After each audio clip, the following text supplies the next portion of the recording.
Hi ಸ್ನೇಹಿತರೆ, welcome to Sadanashankar academy Shikaripura. So ಸ್ನೇಹಿತರೆ, ಇಬ್ಬರನ್ನು ನೋಡ್ತಾ ಇದ್ದೀರಾ ನೀವು.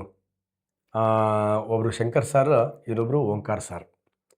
ಸೊ ಓಂಕಾರ್ ಸರ್ ಬಗ್ಗೆ ನೀವು ಸ್ವಲ್ಪ ಮಾಹಿತಿ ಕೊಡೋದಾದರೆ, ಸ್ನೇಹಿತರೆ ಈ ಕಾಂಪಿಟೇಟಿವ್ ಫೀಲ್ಡಲ್ಲಿ 12 ವರ್ಷ ಬೆಂಗಳೂರಲ್ಲಿ ಕೆಲಸ ಮಾಡಿರ್ತಾರೆ. Toppest resource. ಮತ್ತು ಇನ್ನೊಂದು ವಿಶೇಷತೆ ಏನಪ್ಪ ಅಂದರೆ, ನಾವು ಶಿಕಾರಿಪುರದಲ್ಲಿ ಸಾಧನಶಂಕರ್ ಅಕಾಡೆಮಿಯನ್ನು ಮಾಡಿದಾಗ ಒಂದು ಬ್ಯಾಚಲ್ಲಿ 60 ಹುಡುಗರು ಇದ್ದಾರೆ ಅಂದರೆ, ನನ್ನ ಕ್ಲಾಸಲ್ಲಿ 60 ಹುಡುಗರು ಕೂರ್ತಾರೆ. ಅದೇ 60 ಹುಡುಗರು ಕ್ಯೂರಿಯಾಸಿಟಿಯಲ್ಲಿ ಕೇಳ್ತಾ ಇರತಕ್ಕಂಥ ಒಂದು ಬ್ಯಾಚ್ ಅಂದರೆ ಓಂಕರಣ ನಿನ್ನ ಕ್ಲಾಸ್. ಅವಾಗಲಿಂದ ನಿನ್ನ ಕ್ಲಾಸಿಗೆ ನಾನು ಫಿದಾ ಆಗಿದ್ದೀನಿ ಓಂಕರಣ. ಸರ್, ನೀವು ಕೊಟ್ಟಿರುವಂತ ಒಳ್ಳೆ ಅವಕಾಶ ಶಿಕಾರಿಪುರ ಜನಗಾಗಿರ್ಬೋದು, ಕರ್ನಾಟಕ ಜನಗಾಗಿರ್ಬೋದು, ಒಳ್ಳೆ ಅವಕಾಶ ಕೊಟ್ರೆ ಜನಗಳು ರೀಚ್ ಆಗಿ ನಮ್ಮ ಈ ಶಂಕರ್ ಸಾಧನಾ ಅಕಾಡೆಮಿಯಿಂದ ಈ ಬರುವಂತ PC-ಯಲ್ಲಿ ಒಂದಿಷ್ಟು ಜನ ಕ್ಲಿಯರ್ ಆದ್ರೆ ಅದಕ್ಕಿಂತ ಭಾಗ್ಯ ನಮಗೆ ಯಾವುದಿಲ್ಲ ಸರ್. ಈ ಥರ ಇದೆಯಲ್ಲ, ಈ ಥರ ಒಂದು ಮಾನಸಿಕ ಸ್ಥಿತಿಗೆ ನಾವು ಹೇಳೋದು ದೊಡ್ಡತನ ಅಂತ ಹಳ್ಳಿಗಳಲ್ಲಿ. ಆ ದೊಡ್ಡತನ ನಿಮ್ಮಲ್ಲಿ ಹಾಗೆ ಇರಲಿ, ಮತ್ತು ನಿಮ್ಮ ಹೆಸರು ಕೂಡ ಅತಿ ದೊಡ್ಡದಾಗಿ ಬೆಳೀಲಿ ಅಂತ ನಾನು ಹಾರೈಸ್ತಾ, ಸ್ನೇಹಿತರೆ ಇವತ್ತು ಏನಿಲ್ಲ, ಕಾಂಬಿನೇಷನಲ್ಲಿ ಈ ಪೊಲೀಸ್ ಕಾನ್ಸ್ಟೇಬಲ್ ಈಗೇನು ಸಿವಿಲು ಮತ್ತು DRO ಎಲ್ಲ ಕಾಲ್ ಮಾಡಿದ್ದಾನೆ.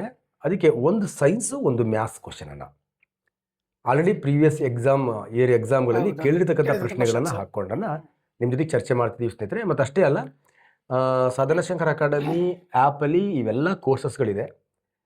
ಈ ಕೋರ್ಸಸ್ಗಳಿಗೆ ಸಂಬಂಧಪಟ್ಟಂಗೆ ಯಾರು ಓದ್ತಾ ಇದ್ದೀರಾ ಅದು ಹಿಂದೆ ಮುಂದೆ ನೋಡಿಬಿಡಿ, ಕೋರ್ಸನ್ನು ಚೂಸ್ ಮಾಡಿ ಒಳಗಡೆ ಹೋಗಿ ನಿಮ್ಗೆ ಎಲ್ಲ ಕ್ಲಾಸಸ್ಗಳು ಸಿಗತ್ತೆ.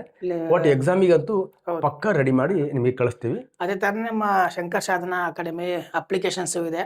ಅಲ್ಲಿ ನೀವು ಇನ್ಸ್ಟಾಲ್ ಮಾಡ್ಕೊಂಡ್ಬಿಟ್ಟು ಲಿಂಕನ್ನೆಲ್ಲ ಕೊಟ್ಟಿರ್ತಾರೆ ಬಯೋದಲ್ಲಿ.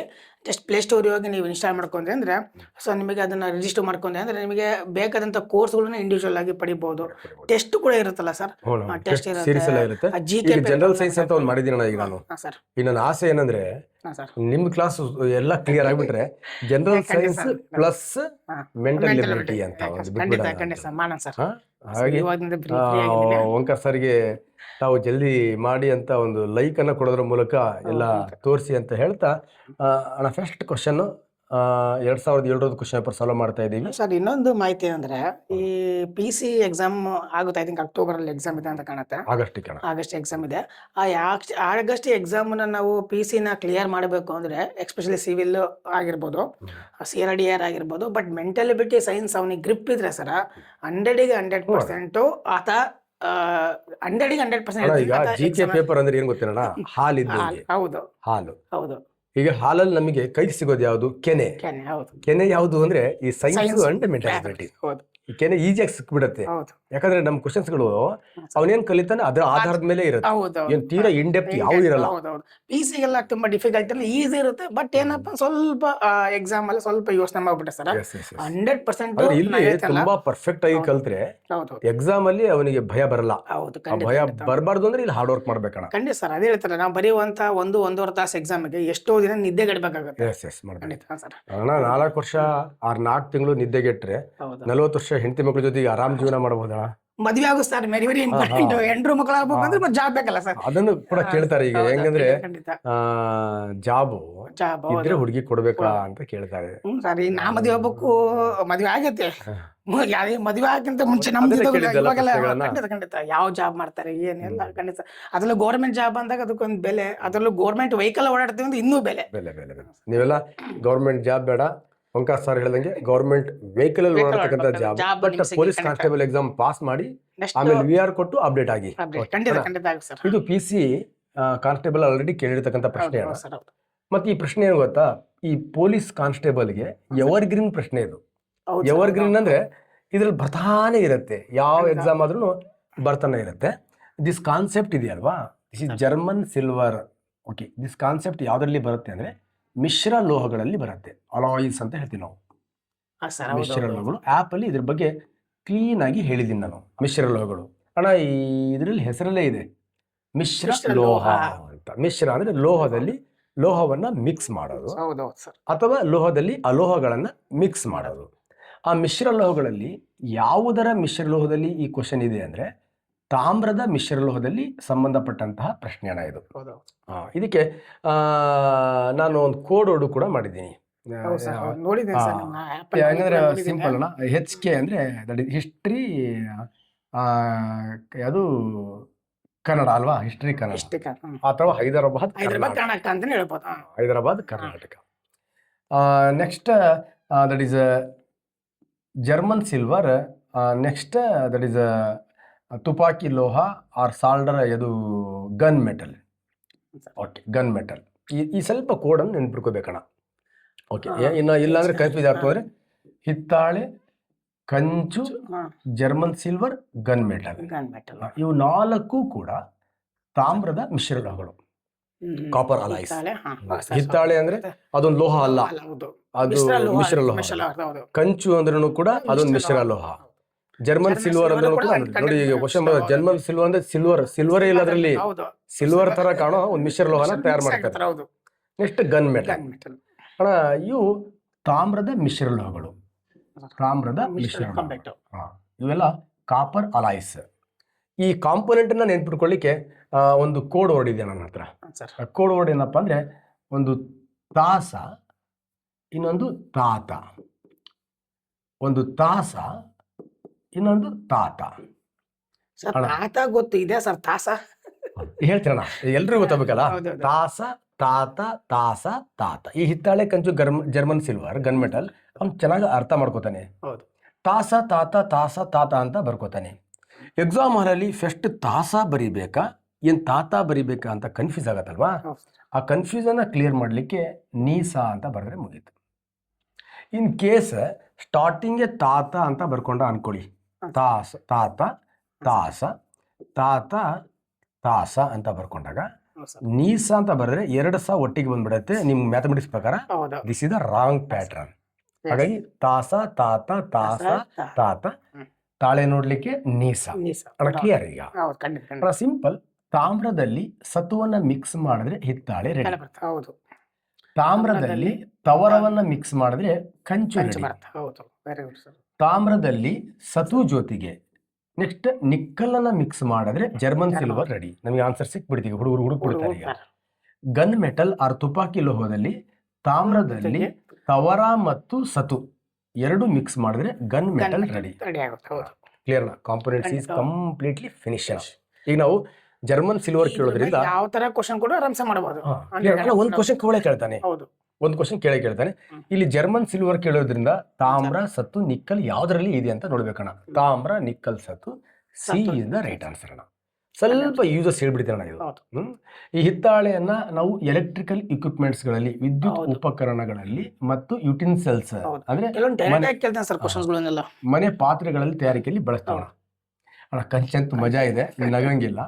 ಅವನು ಹೇಳ್ತೀನಿ ನಾನು, ಇದು ಕಂಚ ಏನಂದ್ರೆ ಫಸ್ಟ್ ವಿಗ್ರಹ ಈ ಸ್ಟ್ಯಾಚ್ಯೂಗಳನ್ನ ಮಾಡ್ತಾರೆ, ಕಂಚಿನ ವಿಗ್ರಹ. ನೆಕ್ಸ್ಟ್ ಗಂಟೆ. ಹೇಳ್ತೀನಿ ಅದೇ ಹೇಳ್ತೀನಿ ಈಗ. ಗಂಟೆ, ಗಂಟೆ. ಅತ್ಯಂತ ಶಬ್ದವನ್ನ ಉಂಟು ಮಾಡ್ತಕ್ಕಂಥ ಲೋಹ ಯಾವುದು ಅಂತ ಕೇಳಿದ್ರೆ ಕಬ್ಬಿಣ. ಕಬ್ಬಿಣದ್ಗಿಂತಲೂ ಶಬ್ದ ಬೇಕಪ್ಪ, ಅವಾಗ ಹೈಬ್ರಿಡ್ ಆಗಿರೋದೇ ಕಂಚು. ಹೈಬ್ರಿಡ್ ಮಾಡಿದ್ರು ಅವರಷ್ಟೇ. ಗಂಟೆ ಆದ್ಮೇಲೆ ಅಣ್ಣ ದಟ್ ಇಸ್ ನಾಣ್ಯ, ಪದಕ ಬರೀತೀನಿ, ಪದಕ, ಮೆಡಲ್ ಅಣ್ಣ. ಇದು ಫಸ್ಟ್ ಬಂಗಾರ, ಬೆಳ್ಳಿ, ಆಮೇಲೆ ಕಂಚಿನ ಪದಕ ಬರುತ್ತೆ. ಅದಾದ್ಮೇಲೆ ನಾಣ್ಯ ಅಣ್ಣ, ಕಾಯಿನ್ಸ್, ಕಂಚಿನ ನಾಣ್ಯಗಳು ಅಂತ. ಅಣ್ಣ ಈಸಿಯಾಗಿ ನೆನ್ಪಿಟ್ಕೊಳ್ಳೋಕೆ ತಾತನ ವಿಗ್ರಹಕ್ಕೆ ಪದಕ ಹಾಕಿ ನಾಣ್ಯ ಇಟ್ಟು ಗಂಟೆ ಹೊಡೆದು ಬಿಟ್ರೆ ಕ್ಲಿಯರ್ ಅಣ್ಣ. ತಾತನ ಸ್ವಲ್ಪ ಚೇಂಜ್ ಮಾಡಿದೀನಿ ಅಲ್ಲಿ. ತಾತನ ವಿಗ್ರಹಕ್ಕೆ ಪದಕ ಹಾಕಿ 2 ನಾಣ್ಯ ಇಟ್ಟು ಗಂಟೆ ಹೊಡೆದು ಪೂಜೆ ಮಾಡೋದು. ಅಟ್ಲೀಸ್ಟ್ ಅದು ನೆನ್ಪು ಬರ್ಲಿಲ್ಲ. ಯಾರ್ ಗಂಟೆ? ತಾತನ ಗಂಟೆ. ದಟ್ ಇಸ್ ಕ್ಲಿಯರ್ ಆಗಿ ಫಿನಿಶ್ ಮಾಡಬಹುದು. ಇದು ತಾತನ ಗಂಟೆ ಅಂದ್ರೆ ಅಲ್ಲೆಲ್ಲ ವಿಗ್ರಹದ ಗಂಟೆ ಅಣ್ಣ. ಇದಕ್ಕೆ ನಾವು ಈಗ ಇಂಗ್ಲಿಷ್ ಅಲ್ಲಿ ಬ್ರಾಸ್ ಅಂತ ಕರಿತೀವಿ, ಇದಕ್ಕೆ ಬ್ರಾಂಜ್ ಅಂತ ಕರಿತೀವಿ ನಾವು, ಬ್ರಾಂಜ್. ಇದೇ ಗಂಟೆಯಲ್ಲಿ ಈ ಕಂಚನ್ ಬಳಸೋದ್ರಿಂದ ಇದಕ್ಕೆ ಇನ್ನೊಂದು ಹೆಸರಿದೆ ಅಣ್ಣ, ಬೆಲ್ ಮೆಟಲ್ ಅಂತಾನು ಕೂಡ ಕರಿತೀವಿ. ಬೆಲ್ ಮೆಟಲ್ ಎಂತ ಹೇಳ್ತಾರೆ ಅಂದ್ರೆ ತಾತನದೇ, ಅದು ತಾತನ ಆಸ್ತಿ, ಅದು ತಾತ. ಈಗ ನೋಡಿ, ಈಗ ಜರ್ಮನ್ ಸಿಲ್ವರ್ ಇದೆ ಅಲ್ವಾ, ಇದನ್ನ ಅಲಂಕಾರಿಕ ಅಂದ್ರೆ ಯಾರಿಗೆ ಬೆಳ್ಳಿ ಕೊಂಡ್ಕೊಳಕ್ ದುಡ್ಡಿಲ್ವೋ ಅವರಿಗೆ ಈ ಆರ್ನಮೆಂಟಲ್ ಗಳ ತಯಾರಿಕೆಯಲ್ಲಿ ಜರ್ಮನ್ ಸಿಲ್ವರ್ ನ ಬಳಸ್ತೇವೆ.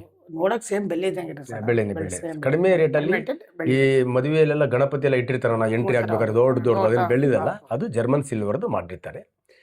ನೆಕ್ಸ್ಟ್ ಗನ್ ಮೆಟಲ್ ಏನಿದೆ ಇದಕ್ಕೆ ಈ ಬಂದೂಕಿನ ಬಾಲ್ಸ್ ಇರುತ್ತಲ್ಲ ಅದಕ್ಕೆ ಬ್ಯಾರಲ್ ಅಂತ ಕರಿತೀವಿ. ಬಂದೂಕಿನ ಬ್ಯಾರಲ್ಗಳಲ್ಲಿ ಈ ಗನ್ ಮೆಟಲ್ ಅನ್ನ ಯೂಸ್ ಮಾಡ್ತೀವಣ್ಣ. ಇದರ ಜೊತೆಗೆ ಅಬಿಸಿಯನ್ ಗೋಲ್ಡ್ ನೋಡ ಈ ತಾಸ ಅನ್ನೋದಿತ್ತು ಅಂದ್ರೆ ಈ ಗಿಡ್ಡ ಅಬಿ ಗಿಡ್ಡ ಅಬಿ ಡಚ್ ಹತ್ರ ಹೋಗಿ ಮಂಜನ್ ಹೇಳ್ಕೊಂಡು ನೆಕ್ಸ್ಟ್ ಹಿತ್ತಾಳೆ ತಂದ ಅಂತ ಅಣ್ಣ. ಗಿಡ್ಡ ಅಬಿ ಅಂದ್ರೆ ಗ್ಲೀಡಿಂಗ್ ಮೆಟಲ್ ಅಂತ, ಅದಕ್ಕೂ ತಾಸಾನೆ ಅಣ್ಣ. ತಾಸಾನೆ ಗ್ಲೀಡಿಂಗ್ ಮೆಟಲ್ ಬಂದು ತಾಸ. ಅಬಿಸಿಯನ್ ಗೋಲ್ಡ್ ಅಂತ ಬರುತ್ತೆ, ಅದಕ್ಕೂ ಕೂಡ ತಾಸನೆ ಅಣ್ಣ. ಡಚ್ ಮೆಟಲ್ ಅಂತ ಬರುತ್ತೆ, ಅದಕ್ಕೂ ಕೂಡ ತಾಸನೆ ಅಣ್ಣ. ಕಾಯಿನ್ 5 ರೂಪಾಯಿ ಕಾಯಿನ್ ಇದೆಯಲ್ಲ, 5 ರೂಪಾಯಿ ಕಾಯಿನ್, ಅದಕ್ಕೆ ಮಂಜ್ ಮೆಟಲ್ ಅಂತ ಕರಿತೀವಿ. ಮಂಜ್ ಮೆಟಲ್ ಕೂಡ ತಾಸನೆ. ನೆಕ್ಸ್ಟ್ ಹಿತ್ತಾಳೆಗೆ ಆಲ್ರೆಡಿ ಹೇಳ್ಬಿಟ್ಟಿದೀವಿ ನಾವು. ಹಾಗಾಗಿ ಇಷ್ಟು ಏನು ಕ್ವಶನ್ಸ್ ಬಂದ್ರು ತಾಸ ಅಂದ್ರೆ ಜಾಸ್ತಿ ಇದೆ, ಬಟ್ ತಾತಂದು ಹವಾ ಇದೆ. ಕ್ಲಿಯರ್? ಹವಾ ಇದೆ ಅಣ್ಣ. ಇಷ್ಟೇ ಅಣ್ಣ. ಇದು ಮತ್ತೆ ಇದಕ್ಕಿಂತಲೂ ಹೆಚ್ಚು ಇದರ ಕಾಂಪೋಸಿಷನ್ ಕೂಡ ನಾನು ಆ್ಯಪಲ್ಲಿ ಎಕ್ಸ್ಪ್ಲನೇಷನ್ ಮಾಡಿದ್ದೀನಿ ಅಣ್ಣ. ಇದಕ್ಕಿಂತ ಹೆಚ್ಚು ನಾಲೆಡ್ಜ್ ಬೇಕು ಅಂದರೆ ಆ್ಯಪಿಗೆ ಸಬ್ಸ್ಕ್ರೈಬ್ ಆಗಿ ಅಣ್ಣ. ನಿಮ್ಮ ಕ್ವಶನ್ ಅಣ್ಣ. ಮೆಂಟಲ್ ಎಬಿಲಿಟಿ ಇದು ಕೂಡ ಲಾಸ್ಟ್ ಇಯರ್ ಅಂದರೆ ನಿಮಗೆ ಈ ಚಾಪ್ಟರ್ ಎಲ್ಲಿ ಅಂತಂದರೆ ನಿಮಗೆ ಹೆಚ್ಚು ಕಡಿಮೆ ಮೆಂಟಲ್ ಎಬಿಲಿಟಿಯಲ್ಲಿ ನಿಮಗೆ ಒಂದು 17 ಕ್ವಶನ್ ಕೇಳಿದೆ ಸರ್. ಆ ಇದರಲ್ಲಿ ತೆಗೆದಂತ ಒಂದ್ಸತಿ 20 ಬಂದ್ಬಿಡುತ್ತೆ. ಹೌದು, ಒಂದ್ಸತಿ ಸೈನ್ಸ್ 15 ಮಾಡಿ ಮೆಂಟಲ್ ಎಬಿಲಿಟಿ 20 ಮಾಡ್ಬಿಡುತ್ತೆ. ಹೌದು ಸರ್. ಬಟ್ ಒಂದು 30 ಕ್ವಶನ್ ಅಂತೂ ಪಕ್ಕ. Science mental ability sir average ಏನಿಲ್ಲ ಅಂದ್ರೆ 30 ಅಂದ್ರೆ 35 ಮಾರ್ಕ್ ಇದ್ದೇ ಇರುತ್ತೆ ಸರ್. ಯಾವ ಪೇಪರ್ ತೆಗೆದ್ರೆ ಮಿನಿಮಮ್ ಇರುತ್ತೆ ಸರ್. ಸೊ ಅಲ್ಲಿ ನಿಮಗೆ 17 ಇಂದ 18 ಮಾರ್ಕ್ಗೆ ಮೆಂಟಲ್ ಎಬಿಲಿಟಿಯಲ್ಲಿ ಕ್ವಶನ್ ಆಯ್ಕೆ ಮಾಡ್ಕೊಂಡು ಸರ್. ಯಾಕಂದ್ರೆ ಈ ಕ್ವಶನ್ಸ್ಗಳು ಯಾಕೆ ಇದನ್ನೇ ಆಯ್ಕೆ ಮಾಡಿದೆ ಸರ್, ಇದ್ರ ಮೇಲೆ ತುಂಬಾ ಟಾಪಿಕ್ಗಳು ಕವರ್ ಆಗ್ತಾ ಹೋಗ್ತದೆ ಸರ್. ಅದಕ್ಕೋಸ್ಕರ ಸರ್ ಬಹಳ ಈಸಿ ಆಗಿರೋ ಕ್ವಶನ್, 2 ಸಂಖ್ಯೆಗಳ ನಡುವಿನ ಅನುಪಾತ. ಇದು ಅನುಪಾತ ಎಂಬುವಂತ ಟಾಪಿಕ್ ಬರೋ ಸ್ನೇಹಿತರೆ. ನೀವು ಅನುಪಾತ ಎಂಬುವಂತ ಟಾಪಿಕ್ ನೆನಪಿದೆ ಸರ್. ಸೊ ಅದ್ಭುತವಾಗಿ ಇದಂತಲ್ಲ ಯಾವ ಕ್ವಶನ್ಸ್ ಆದ್ರೂ ಮಾಡ್ಬೋದು ಸರ್. ಸೊ ಏನು ಏನ್ ಗೊತ್ತಾ, ನಾವು ಏನ್ ಮಾಡ್ತೀವಿ, 2 ನಂಬರ್ ಇರುತ್ತೆ, ಇಂಗ್ಲಿಷ್ ಅಲ್ಲಿ ರೇಷಿಯೋ ಅಂತ ಕರೀತಾರೆ. ಅನುಪಾತ ಇಸ್ ನಥಿಂಗ್ ಬಟ್ ರೇಷಿಯೋ ಅಂತ ಕರೀತಾರೆ. English the two number in the ratios ಅಂತ ಇಂಗ್ಲಿಷ್ ಹೇಳ್ತಾರೆ. 2 ಸಂಖ್ಯೆಗಳ ನಡುವಿನ ಅನುಪಾತವು 3:4. ಅನುಪಾತ ಅಂದ್ರೆ ಹೆಂಗ ಸರ್, ಸರಳ ರೂಪಕ್ಕೆ ಬರೆಯುವುದನ್ನು ಅನುಪಾತ ಅಂತ ಸರ್. ಆಮೇಲೆ ಡಿವಿಷನ್ ಮಾಡೋದು ಅನುಪಾತ.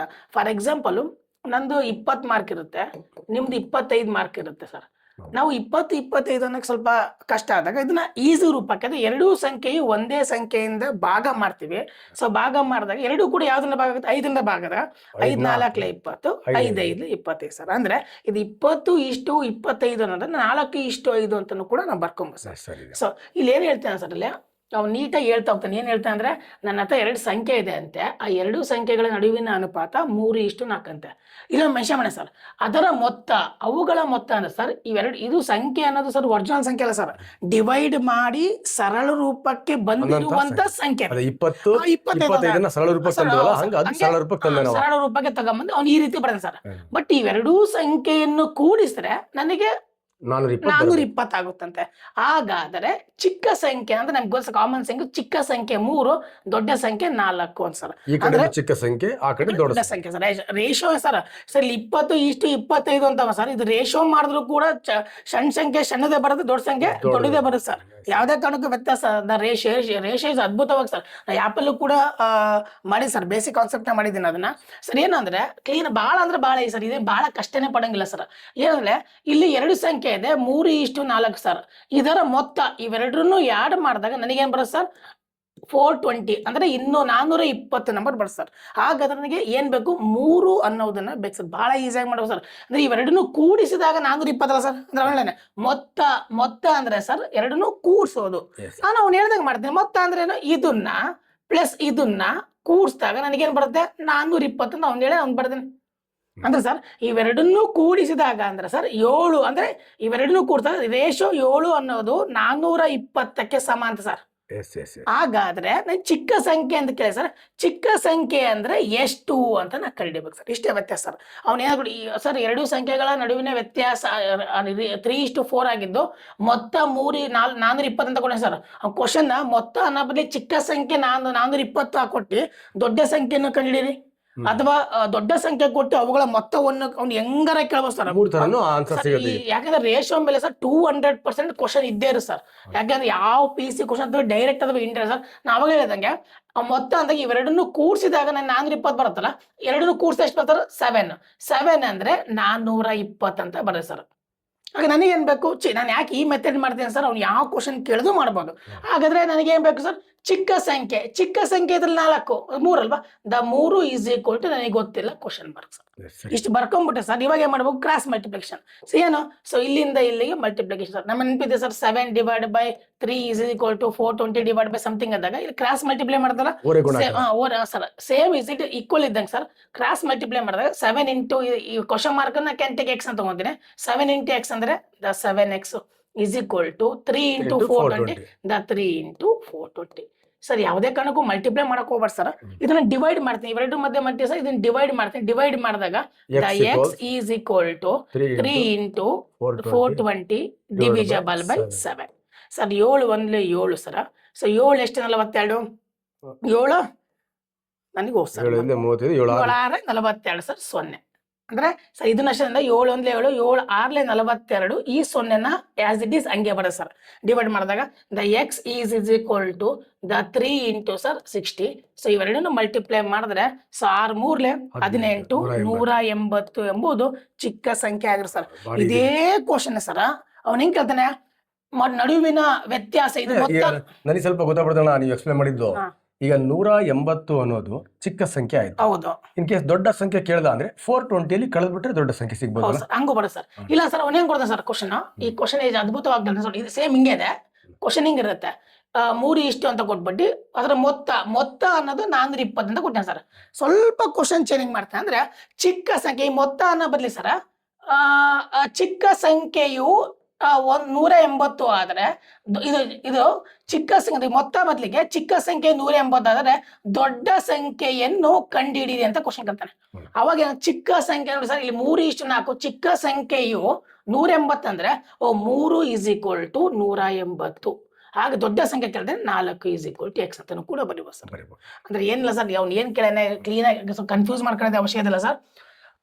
3:2 ನಂಬರ್ ಕೊಡ್ತೇನೆ, ಮೊತ್ತ ಅಂತ ಕೇಳಿದ್ರೆ ಇವೆರಡನ್ನು ಆಡ್ ಮಾಡಿ is equal to 420 ನನಗೆ ಆಡ್ ಮಾಡಿ 420 ಗುಣಿಸ್ಬಿಟ್ರೆ ಕ್ರಾಸ್ ಮಲ್ಟಿಪ್ಲಿಕೇಶನ್ ಮಾಡಿ ಗುಣಿಸ್ಬಿಟ್ರೆ ದೊಡ್ಡದು ಈಸಿಯಾಗಿ ಕಂಡುಹಿಡಿಬಹುದು, ಸಣ್ಣದು ಕುಡಿಬಹುದು, ಟೋಟಲ್ ಕಂಡುಹಿಡಿಬಹುದು ಸರ್. ಆತರ ಇನ್ ಕೇಸ್ ಇದನ್ನ 420 ಬದ್ಲಿಗೆ ಸರ್ ಅವನ ಇಲ್ಲಿ ಯಾವ್ದೋ ಬೇರೆ ನಂಬರ್ ಕೊಟ್ಟ, ಮೊತ್ತ ಬದ್ಲಿಗೆ ಫಾರ್ ಎಕ್ಸಾಂಪಲ್ ಇಲ್ಲೇ ಮೊತ್ತ ಬದ್ಲಿ ಚಿಕ್ಕ ಸಂಖ್ಯೆ ಅಂತ ಕೇಳಿದ್ರೆ ತೆಗ್ದ ಸರ್. ಅದು ಚಿಕ್ಕ ಸಂಖ್ಯೆ 180 ಅಂತ ಕೊಟ್ಟು ಇಲ್ಲಿ ದೊಡ್ಡ ಸಂಖ್ಯೆಯನ್ನು ಕಂಡುಹಿಡಿ ಅಂತ ಕೇಳಿದಾಗ ಏನಿಲ್ಲ ಸರ್, ಚಿಕ್ಕ ಸಂಖ್ಯೆ ಅಂದ್ರೆ ಏನು 180, ದೊಡ್ಡ ಸಂಖ್ಯೆ ಅಂದ್ರೆ 420 ಕೊಡ್ಲಿಲ್ಲ ಅಂದ್ರೆ ಒಟ್ಟಾದ್ರೆ ಏನ್ ಸಮಸ್ಯೆ ಬಹಳ ಈ ಸರ್ ಏನ್ ಸಮಸ್ಯೆ ಇಲ್ಲ.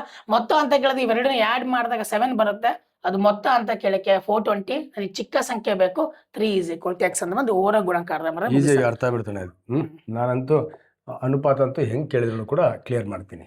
ನೆಕ್ಸ್ಟ್ ಬೆಳಕಿನ ವೇಗ 1 ಸೆಕೆಂಡ್ಗೆ ಕಿಲೋಮೀಟರ್ಗಳಲ್ಲಿ ಅಂತ ಹೇಳಿದಾನೆ. ನಾವು ಜನರಲ್ ಆಗಿ ಸ್ಟಡಿ ಏನ್ ಮಾಡ್ಬಿಡ್ತೀವಿ ಅಂದ್ರೆ ಅಣ್ಣ, ಬೆಳಕಿನ ವೇಗ 1 ಸೆಕೆಂಡ್ಗೆ ಕಿಲೋಮೀಟರ್ಗಳಲ್ಲಿ ಹೇಳ್ಬೇಕಾದ್ರೆ ಏನ್ ಮಾಡ್ತೀವಿ 3 ಲಕ್ಷ ಕಿಲೋಮೀಟರ್ ಅನ್ನೋದು.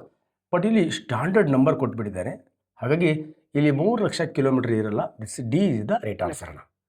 ಮತ್ತು ಇಲ್ಲಿ ಕ್ವಶನ್ ಕೇಳ್ತಾನೆ ನಾವು, ಮತ್ತೆ ಏನು ಕೇಳ್ತಾನೆ, ಬೆಳಕಿನ ವೇಗ ಕಿಲೋಮೀಟರ್ಗಳಲ್ಲಿ ಅಂತ ಹೇಳಿ, ನೆಕ್ಸ್ಟ್ ಮೀಟರ್ಗಳಲ್ಲಿ ಅಂತ ಹೇಳಿ, ಈ ಥರ ನಿಮ್ಮ ಭಿನ್ನರಾಶಿ ರೂಪದಲ್ಲೂ ಕೂಡ ಕೇಳ್ತಾನೆ. ಅವಾಗ 3 × 10⁵ ಕಿಲೋಮೀಟರ್ 1 ಸೆಕೆಂಡ್ಗೆ ವೇಗ. 3 × 10 ಅಂದ್ರೆ 3 ಮುಂದೆ ನಾವು 10 0 ಹಾಕಿದಾಗ ಬೆಳಕಿನ ಅದೇ 3 ಮುಂದೆ 5 0 ಹಾಕಿದಾಗ ನಮಗೆ ಅದು ಇನ್ ಕೇಸ್ ಮೀಟರ್ ಕೇಳಿದ್ರೆ 3 × 10⁹ ಅಲ್ಲ ಸರ್. Okay, 3 × 10⁸ metre. ಇದು ನನಗೆ SLC ಯಲ್ಲಿ ಒಂದು ಕ್ವಿಜ್ ಕಾರ್ಯಕ್ರಮದಲ್ಲಿ ಕೇಳಿದ ಪ್ರಶ್ನೆ ಇದು.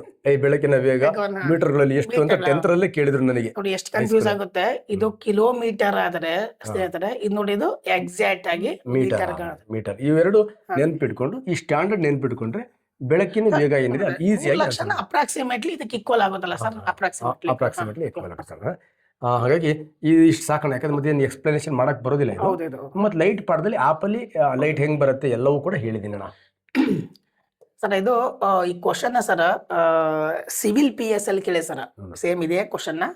ಏನ್ ಮಾಡಿದಾನೆ ಸರ್, ಇಲ್ಲಿ ಮನುಷ್ಯ ತಲೆ ಆಗಿಲ್ಲ ಅನ್ನೋ ಬದಲಿಗೆ ಅವನು 2 ಚಕ್ರದ ವಾಹನಗಳಿವೆ, 4 ಚಕ್ರದ ವಾಹನಗಳಿವೆ ಅಂತ ಒಂದು KSRP PSL ಕೇಳಿ ಸರ್ ಈ ಕ್ವಶನ್.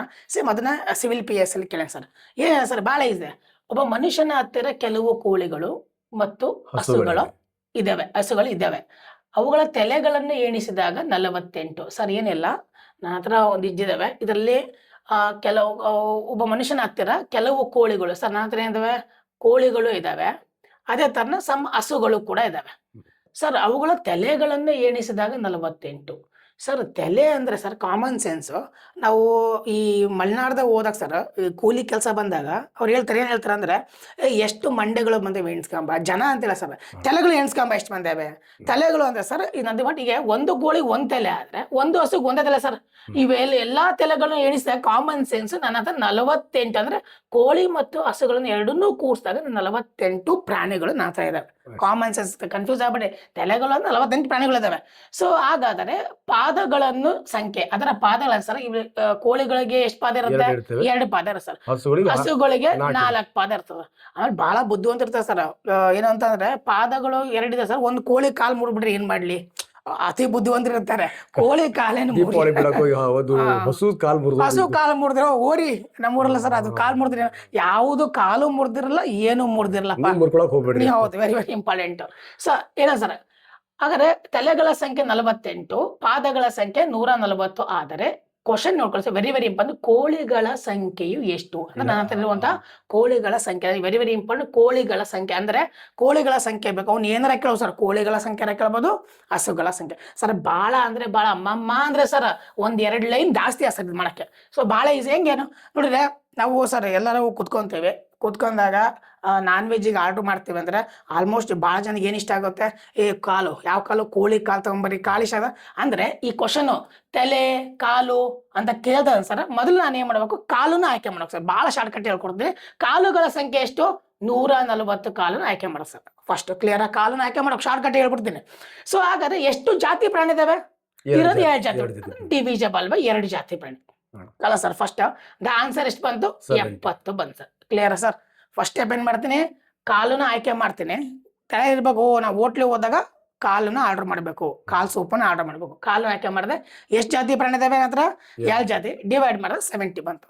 ಇದಾದ್ಮೇಲೆ ಸರ್ ಕಾಲಿಂದು ಕಲಾಸ ಆಯ್ತು, ಇಲ್ದಿನ ತಲೆ ಹೋದಲ್ಲ, ಈ ತಲೆನ ಮೈನಸ್ ಅಂದ್ರೆ ಕಾಲನ್ನ ಡಿವೈಡ್ ಮಾಡ್ತೀನಿ ಅಂದ್ರೆ ತಲೆನ ಏನ್ ಮಾಡ್ತೀನಿ ಸರ್, ಎಷ್ಟು ತಲೆ ಇದಾವೆ, 48 ತಲೆ, 48 ತಲೆನ ಏನ್ ಸರ್ ಮೈನಸ್ ಮಾಡಿ. Clear sir. ಇಷ್ಟೇ. ಪಾದಗಳನ್ನು ತಗೊಬೇಕು, ಪಾದ ಅಂದ್ರೆ ಒಂದೇ, ಕಾಲು ಅಂದ್ರೆ ಪಾದಗಳನ್ನು ತಗೊಬೇಕು, ಡಿವಿಜಬಲ್ ಬೈ 2 ಮಾಡಬೇಕು, ಇಸ್ ಈಕ್ವಲ್ ಟು ಆನ್ಸರ್ ಬರೋ ಸರ್. ಬಂದಿರೋ ಆನ್ಸರ್ಗೆ ತಲೆಗಳನ್ನ ಮೈನಸ್ ಮಾಡಬೇಕು ಸರ್.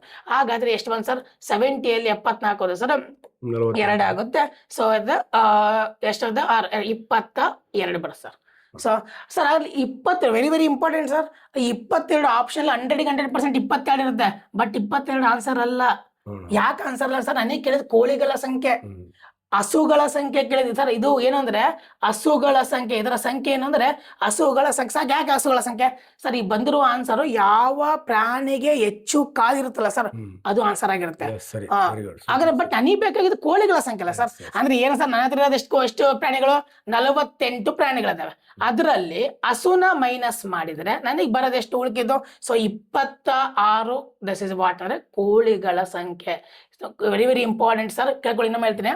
ಪಾದಗಳನ್ನ ಆಯ್ಕೆ ಮಾಡ್ಕೊಂಡು ಸರ್ ಡಿವೈಡ್ ಬೈ 2 ಮಾಡ್ತೀನಿ, 70 ಮಾಡಿದ್ದು ನನಗೆ ಅರ್ಥ ಆಗೈತಿ. ನಾ ಹೇಳ ಸರ್, ಹೇಳಿ ಸರ್. ನಾನು ಹೇಳ್ಬಿಟ್ರೆ ಅವ್ರಿಗೆ ಅರ್ಥ ಆಯ್ತು ಅಂತ ಸರ್. ಇದೇ ಸರ್, ಇದು ಬಹಳ ಜನ 22 ರೈಟ್ ಆಗ್ತದೆ ಸರ್, ಬಟ್ ಅದ್ ನನಗೆ ಅದ್ ನೋಡಿದ್ರೆ ಇನ್ಸ್ಪಿರೇಷನ್ ಆಗ್ಬಿಟ್ಟೆ. ನಾನು ಆಕ್ಚುಲಿ ನಾನು 22ಕ್ಕೆ ಇದ್ದೆ ಸರ್. 22 ಅಲ್ಲ ಸರ್, ಯಾಕಂದ್ರೆ 22 ಅನ್ನೋದು ಏನ್ ಸರ್, ಹಸುಗಳ ಸಂಖ್ಯೆ. ಯಾಕಂದ್ರೆ ಹಸುಗಳು 4 ಕಾಲ ಇರ್ತವೆ. ಇನ್ನ ನಾನು ಹೇಳ್ತೀನ ನೋಡಿ, ಒಟ್ಟು ಪಾದಗಳು ಎಷ್ಟಿದಾವ ಅಂದ್ರೆ 140 ಪಾದ. ಹೌದು. ಎಷ್ಟು ಜಾತಿಯ ಪ್ರಾಣಿಗಳಿದಾವಂದ್ರೆ 2 ಜಾತಿಯ ಪ್ರಾಣಿಗಳಿದಾವೆ. ಈ ಒಟ್ಟು ಪಾದಗಳನ್ನ 2 ಜಾತಿಯ ಪ್ರಾಣಿಗಳಿಂದ ನಾವು ಭಾಗಿಸಿದ್ರೆ ನಮ್ಗೆ 70 ಅನ್ನೋ ನಂಬರ್ ಬರುತ್ತೆ. ಹೌದು. ಅದರಲ್ಲಿ 2 ಪ್ರಾಣಿಗಳ ತಲೆಗಳನ್ನ ಕಳಿಬೇಕು. ಹೌದು. ಆ ತಲೆಗಳನ್ನ ಕಳೆದ್ರೆ ಯಾವ ಪ್ರಾಣಿಗೆ ಹೆಚ್ಚು ಕಾಲುಗಳಿರುತ್ತೆ ಅದು ಪ್ರಾಣಿಯ ನಂಬರ್ ಬರುತ್ತೆ. ಸರ್. ಬಟ್ ಯಾವ ಪ್ರಾಣಿಗೆ ಹೆಚ್ಚು ಕಾಲುಗಳಿರುತ್ತೆ ಆ ಪ್ರಾಣಿಯ ಸಂಖ್ಯೆ ಇವನ್ ಕೇಳಲಿಲ್ಲ. ಕಡಿಮೆ ಎರಡು ಕಾಲಿರೋ ಪ್ರಾಣಿ ಕೇಳ್ದ, 4 ಕಾಲಿರೋ ಪ್ರಾಣಿ ಕೇಳಿಲ್ಲ. ಅವಾಗ ಸಿಂಪಲ್ ನಮಗೀಗ 22 ಇದು ಹೆಚ್ಚು ಕಾಲಿರುವ ಪ್ರಾಣಿಗಳು ಕಾಲಿರುವ ಪ್ರಾಣಿಗಳು ಹಸುಗಳು ಅಥವಾ ಒಟ್ಟು ಪ್ರಾಣಿಗಳು ನಮಗೆ 48 ಗೊತ್ತಿದೆ. ಹೌದು. ಅವಾಗ ಇದರಲ್ಲಿ ಕಳೆದು ಬಿಟ್ರೆ ಕ್ಲಿಯರ್ 26 ಅನ್ನೋದು ಇದೆ ನಮ್ಮ ಬ್ಯೂಟಿಫುಲ್ ಬಿರಿಯಾನಿ, ಚಿಕನ್ ಬಿರಿಯಾನಿಯ ಬಿರಿಯಾನಿ ರೆಡಿ ಸರ್. ಇಷ್ಟು ಬಹಳ ಈ ಸರ್ ಇದೇ ಕ್ವಶನ್ ಸರ್ KS ಏನ್ ಕೇಳಿದೆ ಅಂತಂದ್ರೆ, ಒಬ್ಬ ಮನುಷ್ಯನ ಹತ್ತಿರ ಸರ್ 4 ಚಕ್ರದ ವಾಹನಗಳು, 2 ಚಕ್ರದ ವಾಹನಗಳಿವೆ. Same sir question. ಒಟ್ಟು ವಾಹನಗಳ ಸಂಖ್ಯೆ 48 ಆದರೆ ಆ ಗಾಲಿಗಳ ಸಂಖ್ಯೆಯು 140 ಆದರೆ 4 ಚಕ್ರದ ವಾಹನಗಳ ಸಂಖ್ಯೆ. ಬೈಕ್ ಎಷ್ಟಿದಾವ, ಕಾರ್ ಎಷ್ಟಿದಾವ ಅಂತ ಕೇಳ್ಬೋದಲ್ಲ. ಅದೇ ಸರ್, ಆಗ 4 ಚಕ್ರದ ವಾಹನಗಳ ಸಂಖ್ಯೆ. 4 ಚಕ್ರನ ಕೇಳೋದಿಲ್ಲ ಅವನು. ಬೈಕ್ ಅಂದ್ರೆ ಕಾಮನ್ ಸೆನ್ಸ್ ಹೇಳಿರ್ತಾವ. ಮತ್ ನಾವು 3 ಚಕ್ರದ ಬೈಕ್ ಅಂತ ನಾವ್ ಅನ್ಕೋಬಾರ್ದು. ಅದನ್ನ ಹುಡುಗರು ಸಾಹಸ ಮಾಡ್ತಾರೆ ಸರ್. ಈ ತರ ಕ್ವಶನ್ ಚೆಕ್ ಮಾಡಿ ಸರ್. ಪ್ರೀವಿಯಸ್ ಇಲ್ಲಿ ಬಹಳ ತರ ಕ್ವಶನ್ ಕೇಳ ಸರ್, ಚೂರು ವ್ಯತ್ಯಾಸ ಮಾಡಿ. ನನಗಂತೂ ಸೂಪರ್ ಭಾರಿ ಖುಷಿ ಆಗ್ಬಿಡ್ತಾನೆ ಈ ಕ್ವಶನ್ಗೆ ಅಂತೂ. ಓಕೆ ಅಣ್ಣ, HIV AIDS ರೋಗವು ಇದರಿಂದ ಬರುವ ಸಾಧ್ಯತೆ ಇದೆ ಅಂತ ಅಣ್ಣ. ಈ HIV ಬಗ್ಗೆನೇ ಒಂದು ಫುಲ್ ಯೂಟ್ಯೂಬ್ ಕ್ಲಾಸ್ ಅನ್ನ ನಾನು ಫ್ರೀ ಆಗಿ ಹಾಕಿದ್ದೀನಿ ಅಣ್ಣ. ಬಟ್ ಇಲ್ಲಿ ನಮಗೆ HIV ಅಂದ್ರೆ ಗೊತ್ತಿರಲಿಲ್ಲ ಅಣ್ಣ ಸ್ವಲ್ಪ ಅವನಿಗೆ. H ಅಂದ್ರೆ ಇಮ್ಯೂನೋ ಅಂದ್ರೆ ರೋಗ ನಿರೋಧಕ ಶಕ್ತಿ. ರೋಗ ನಿರೋಧಕ ಶಕ್ತಿಯನ್ನ ಕಡಿಮೆ ಮಾಡುವ virus human immuno deficiency virus ಅಣ್ಣ. ಏಡ್ಸ್ ಕೂಡ ಬರುತ್ತೆ. ಏಡ್ಸ್ ಬರಿಬೇಕಾದ್ರೆ ಒಂದು ಸ್ವಲ್ಪ ಟೆಕ್ನಿಕ್ ಇದೆಯಣ್ಣ. ಇದಣ್ಣ ಏಡ್ಸ್ ಏಡ್ಸ್ ಇಲ್ಲಿ ಏನ್ ಟೆಕ್ನಿಕ್ ಅಂದ್ರೆ ಅಣ್ಣ, ಇದು ಡಿ ಅಣ್ಣ, ಇದು ಇದೇನಣ್ಣ ಐ ಅನ್ನ 1 ಮಾಡ್ಕೋಬೇಕಣ್ಣ. ಯಾಕಂದ್ರೆ ಡಿಸೆಂಬರ್ 1 ಏಡ್ಸ್ ದಿನಾಚರಣೆ ಅಣ್ಣ. ಡಿಸೆಂಬರ್ 1 ಬಾರಿ ಚೆನ್ನಾಗಿಟ್ಟಿದ್ದಾರೆ. ಡಿಸೆಂಬರ್ 1 ಏಡ್ಸ್ ದಿನಾಚರಣೆ. ಅವಾಗ ಏಡ್ಸ್ ದಿನಾಚರಣೆಯನ್ನ ಕೇಳ್ತಾ ಇರ್ತಾರೆ. ಹುಡುಕೋ ಅವಶ್ಯಕತೆ ಇಲ್ಲ, ಏಡ್ಸ್ ಅಲ್ಲೇ ಇರುತ್ತೆ ಆ ಕ್ವಶನ್ ಅಲ್ಲೇ. ಡಿಸೆಂಬರ್ ನಮಗೆ ಗೊತ್ತಿರ್ತಕ್ಕಂಥದ್ದು ಈ HIV ವೈರಸ್ ಇದೆಯಲ್ಲ, ಇದು RNA ಹೆರಿಡಿಟರಿ ಮೆಟೀರಿಯಲ್ಸ್ ಅನುವಂಶೀಯತೆಯನ್ನು ಹೊಂದಿರತಕ್ಕಂತ ಒಂದು ರೆಟ್ರೋ ವೈರಸ್ ಅಣ್ಣ. ಇದ್ರ ಬಗ್ಗೆ ಇನ್ ಡೀಟೇಲ್ ನಾನು ಹೇಳಿದ್ದೀನಿ ನಾನು. ರೆಟ್ರೋ ವೈರಸ್ ಈ ಪದ ಯಾಕೆ ಹೇಳಿದೆ ಅಂದ್ರೆ, ಈ HIV ಆರ್ ಏಡ್ಸ್ ರೋಗ ಬಂದಾಗ ಅವ್ರಿಗೇನು ಮಾತ್ರೆಗಳನ್ನ ಕೊಡ್ತೀವಲ್ವಾ, ಆ ಟ್ರೀಟ್ಮೆಂಟ್ಗೆ ನಾವೇನಂತ ಕರಿತೀವಿ anti retroviral retroviral therapy ಅಂತ ಕರಿತೀವಿ. ಯಾಕೆಂದ್ರೆ ಸರ್ ನಾವು ಸಿಸ್ಟಮ್ ನೋಡಿದಾಗ ವೈರಸ್ ಆಂಟಿ ವೈರಸ್ ಹಾಕ್ಬೇಕು, ಇದು ಕೂಡ ಆಂಟಿ ಹಾಕ್ಬೇಕು. ಈ ರೆಟ್ರೋ ಅಂತ ಪದ ಇತ್ತು ಅಂದ್ರೆ ನಾಳೆ ಎಕ್ಸಾಮ್ ಅಲ್ಲಿ ಕ್ವಶನ್ ಬರ್ಬೋದು. ಆಂಟಿ ರೆಟ್ರೋ ವೈರಲ್ ಥೆರಪಿ ಯಾವ ರೋಗಕ್ಕೆ ಯಾವ ರೋಗಕ್ಕೆ ಮಾಡ್ತಾರಂತ ಅನ್ನೋದು. ಅವಾಗ ರೆಟ್ರೋ ವೈರಸ್ ಅಂತ ನೆನಪಿತ್ತು ಅಂದ್ರೆ ಇದು ಏಡ್ಸ್ ಅಂತ ಈಸಿಯಾಗಿ ಅರ್ಥ ಆಗತ್ತಲ್ಲ. ಹಾಗಾಗಿ ಇದು ಏಡ್ಸ್ಗೆ ಸಂಬಂಧಪಟ್ಟಂತ ತುಂಬಾ ಇಂಪಾರ್ಟೆಂಟ್ ಆಗಿರ್ತಕ್ಕಂಥ ಜ್ವರ. ಮತ್ತೆ ಏಡ್ಸ್ ಇದೆಯಲ್ಲಣ್ಣ, ಇದು ರೋಗ ಅಲ್ಲಣ್ಣ. ಇದು ಕೂಡ ನಾನು 18 ವರ್ಷದಿಂದ ಹೇಳಕತ್ತೇನಣ್ಣ, ರೋಗ ಅಲ್ಲ, this is not a disease. ನೋಡಿ ಇಲ್ಲಿ ಕೇಳಿದೆ ನಾನು ಈಸಿಯಾಗಿ, ಅಕ್ವೈರ್ಡ್ ಇಮ್ಯುನೋ ಡಿಫಿಷಿಯನ್ಸಿ ಡಿಸೀಸ್ ಅಂತ ಹಾಕಿಲ್ಲ ಅವನು. ಹಾಕಿದ್ರೆ ಇದಾಗ್ತಿತ್ತು. This is not a disease, this is a syndrome. Syndrome ಅಂದ್ರೆ ಏನಿಲ್ಲಣ್ಣ, ಈಗ ನಮ್ಮ ಬಾಡಿ ಇದೆ ಅಂದ್ರೆ ನಮ್ಮ ಬಾಡಿ ಒಳಗಡೆ ಯಾವಾಗಲೂ ಕೂಡ ಸೂಕ್ಷ್ಮಾಣು ಜೀವಿಗಳು ದಾಳಿ ಮಾಡ್ತಾನೆ ಇರುತ್ತಣ್ಣ. ಆ ಸೂಕ್ಷ್ಮಾಣು ಜೀವಿಗಳಿಂದ ತನ್ನನ್ನು ತಾನು ರಕ್ಷಣೆ ಮಾಡ್ಕೊಳ್ಳಿಕ್ಕೆ ರೋಗ ನಿರೋಧಕ ಶಕ್ತಿ ಬಾಡಿಗೆ ಇರುತ್ತೆ. ಅದಕ್ಕೆ ಇಮ್ಯುನೋ ಸಿಸ್ಟಮ್ ಅಂತ ಕರಿತೀವಿ. ಈ ಬಡ್ಡಿ ಮಗನ ವೈರಸ್ ಒಳಗಡೆ ಹೋಯ್ತು ಅಂದ್ರೆ ಈ ಇಮ್ಯುನೋ ಸಿಸ್ಟಮ್ ಅನ್ನೇ ಹಾಳು ಮಾಡ್ಬಿಡುತ್ತೆ. ರೋಗ ನಿರೋಧಕ ಶಕ್ತಿಯನ್ನು ಹಾಳು ಮಾಡ್ಬಿಡುತ್ತೆ. ಹಾಳು ಮಾಡಿದ್ರೆ ಶೀತ ಆದ್ರೂ ಆ ರೋಗ ನಿರೋಧಕ ಶಕ್ತಿ ಇರಲ್ಲ, ಜ್ವರ ಬಂದ್ರೂ ರೋಗ ನಿರೋಧಕ ಶಕ್ತಿ ಇರಲ್ಲ, ಕಜ್ಜಿ ಆದ್ರೂ. ಸೊ ನಿನಗೆ ಯಾವ ಕಾಯಿಲೆ ಬಂದ್ರೂ ಅದರ ವಿರುದ್ಧ ಹೋರಾಟ ಮಾಡ್ಲಿಕ್ಕೆ ಇಮ್ಯುನೋ ರೋಗ ನಿರೋಧಕ ಶಕ್ತಿನೇ ಇರಲ್ಲ. ಅವಾಗ ಎಲ್ಲಾ ಕಾಯಿಲೆಗಳು ಒಟ್ಟಿಗೆ ಅಟ್ಯಾಕ್ ಮಾಡಿ ಎಲ್ಲಾ ಕಾಯಿಲೆಯಿಂದ ಬಳಲಿ ಸತ್ತೋಗ್ಬಿಡ್ತಾಣ. ಹಾಗಾಗಿ ಇದಕ್ಕೆ ರೋಗ ಅಲ್ಲ, ರೋಗಗಳ ಸರಮಾಲೆ ಅಂತ ಕರಿತಾಣ. ರೋಗಗಳ ಬರ್ಬೋದಲ್ಲ. ಏಡ್ಸ್ ಇದು ಒಂದು ರೋಗಗಳ ಸರಮಾಲೆ ಅಂತ ಕೇಳಿದ್ರೆ ಇದು ರೋಗಗಳ ಸರಮಾಲೆ. ಎಲ್ಲಾ ರೋಗಗಳ ಲಕ್ಷಣವನ್ನ ಕೊಡೋದ್ರಿಂದ ಇದಕ್ಕೆ ಸಿಂಡ್ರೋಮ್ ಅಂತ ಕರಿತೀವಣ್ಣ.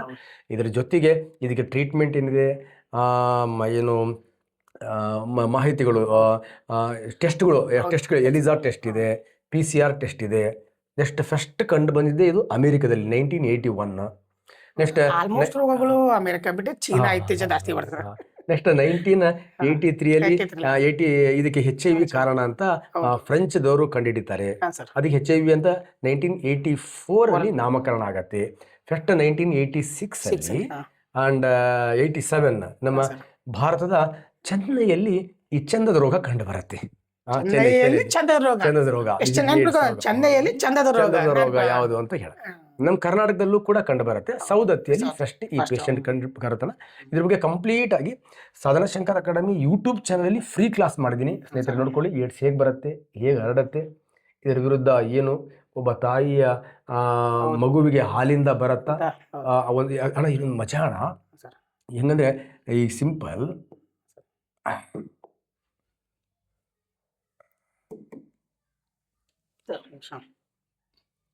ಕ್ಲೋಸ್ ಮಾಡಿ ಸರ್.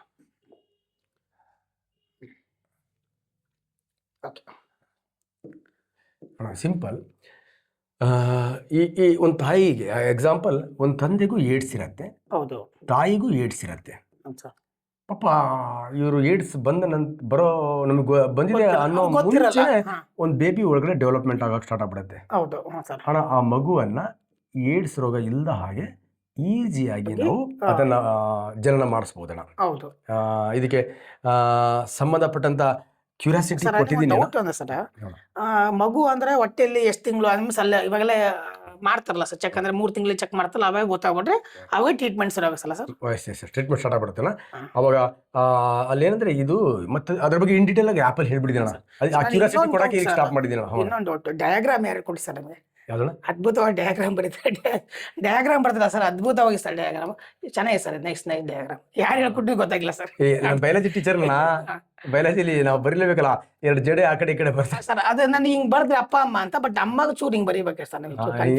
ನಾವು ಅಷ್ಟು ಬರೆಯಲ್ಲ, ಸಿಂಪಲ್ ನೋಡಿ ಇಷ್ಟೇ ಹಿಂಗ್ ಬರಿತೀನಿ, ಹಿಂಗೆ ಹಿಂಗೆ ಹಿಂಗೆ ಪಾಪ 2 ಕಡಿಮೆ ಇದಾವ, ಸಿಂಪಲ್ 2 ಜಡೆ ಇದಾವ ಅಷ್ಟೇ. ಈಗ ಗೊತ್ತಾಗ ಸರ್. ನಮ್ಮ ಸ್ಟೂಡೆಂಟ್ ಹಿಂಗೆ ಹೇಳ್ಕೊಡ್ತಾರೆ ಡಯಾಗ್ರಾಮ್ ಅದನ್ನ. ನೀವು ಬರ್ತಾರಣ, ನೀವು ವೆಲ್ ಡಯಾಗ್ರಾಮ್ ಎಲ್ಲ ಬರ್ತಾರ. ಓಕೆ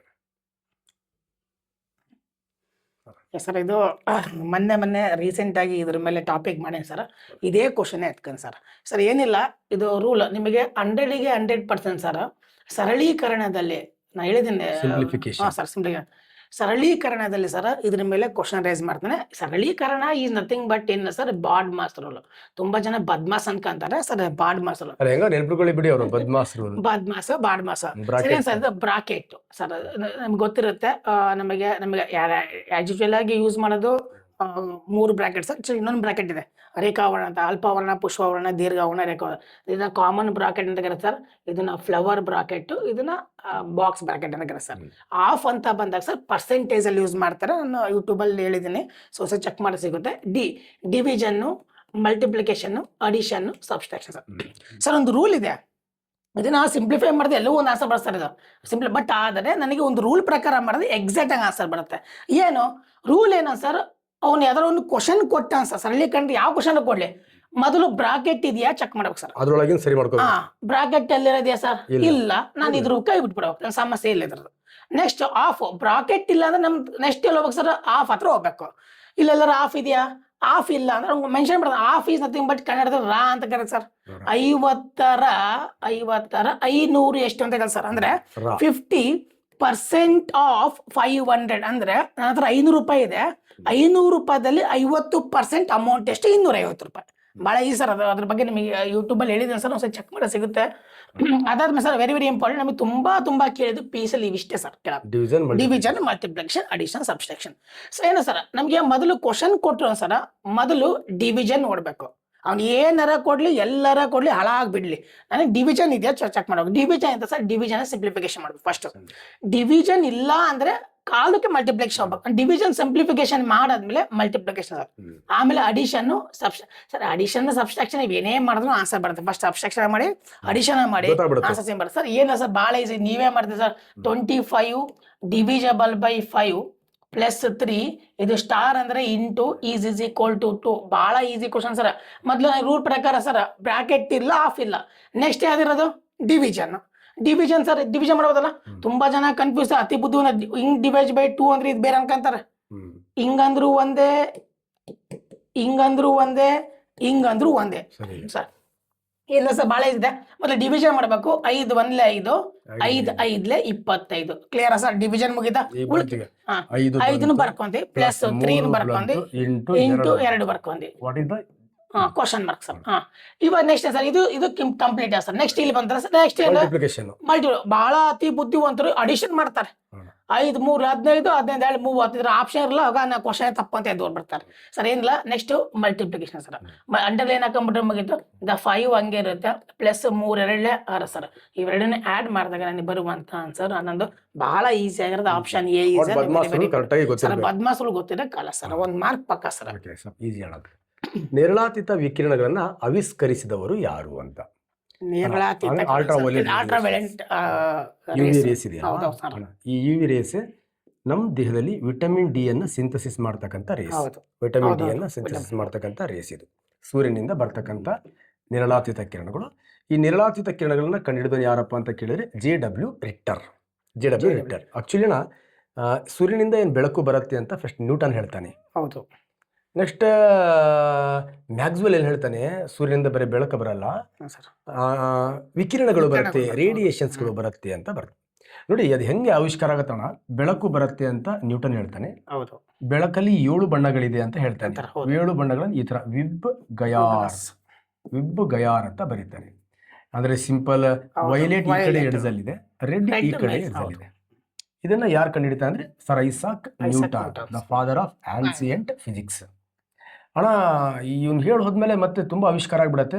ರೆಡ್ ಕಲರ್ನ ಆ ಕಡೆ ನೋಡಿ, ರೆಡ್ ಕಲರ್ನ ಆ ಕಡೆ ಇನ್ಫ್ರಾ ರೆಡ್ ರೇಡಿಯೇಷನ್ಸ್ ಹರ್ಷಲ್ ಕಂಡುಹಿಡಿತಾನೆ. ಅವ ಕೆಂಪು ಕಿರಣಗಳು ಅಂತ. ಮತ್ತೆ ಅಲ್ಲಿಗೆ ಆವಿಷ್ಕಾರ ಅಷ್ಟಕ್ಕೆ ನಿಲ್ಲಲ್ಲ. ನೆಕ್ಸ್ಟ್ ವೈಲೆಟ್ ಬಣ್ಣದ ಈ ಕಡೆ ಆಲ್ಟ್ರಾ, ಆ ಕಡೆ ಇರೋದು ultraviolet rays, that is JW Ritter ಕಂಡುಹಿಡಿತಾನ. ನೆಕ್ಸ್ಟ್ ಅಲ್ಟ್ರಾ ವೈಲೆಟ್ ರೇಸ್ ಈ ಕಡೆ ದಟ್ ಇಸ್ ಎಕ್ಸ್ರೇ ಅಂತ ಬರುತ್ತೆ. ಎಕ್ಸ್ರೇನ ರಾಂಟಜನ್ ಕಂಡುಹಿಡಿತಾನ. ನೆಕ್ಸ್ಟ್ ಈ ಇನ್ಫ್ರಾ ರೇಡಿಯೇಷನ್ ಆ ಕಡೆ ದಟ್ ಇಸ್ ದ ಮೈಕ್ರೋವೇವ್ಸ್ ಅಂತ ಬರುತ್ತೆ. ನೆಕ್ಸ್ಟ್ ರೇಡಿಯೋ ವೇವ್ಸ್ ಅಂತ ಬರುತ್ತೆ. ನೆಕ್ಸ್ಟ್ ಇಲ್ಲಿ ಗ್ಯಾಮಾ ರೇಸ್. ಇವೆಲ್ಲ ಸೇರ್ಕೊಂಡು ಅವನೇನ್ ಮಾಡ್ತಾನೆ ಅಂದ್ರೆ ಎಲೆಕ್ಟ್ರೋ ಮ್ಯಾಗ್ನೆಟಿಕ್ ರೇಡಿಯೇಷನ್ಸ್ ಕಂಪ್ಲೀಟ್ ಕ್ಲಾಸಸ್ಗಳನ್ನ ಆ್ಯಪಲ್ಲಿ ಮಾಡಿದಾನ. ಇದು ಎಲೆಕ್ಟ್ರೋ ಮ್ಯಾಗ್ನೆಟಿಕ್ ರೇಡಿಯೇಷನ್ಸ್. ಬಟ್ ಇದಕ್ಕೆ ಸಂಬಂಧಪಟ್ಟಂತೆ JW ರಿಕ್ಟರ್. ಇಲ್ಲಿ ಮತ್ತೆ ನಮಗೆ ಫಸ್ಟ್ ನೊಬೆಲ್ ಪ್ರೈಸ್ ಅನ್ನು ತಗೊಂಡಂತ ಒಬ್ಬ ಸೈಂಟಿಸ್ಟ್ ಬಗ್ಗೆ ಕೇಳಬಹುದು.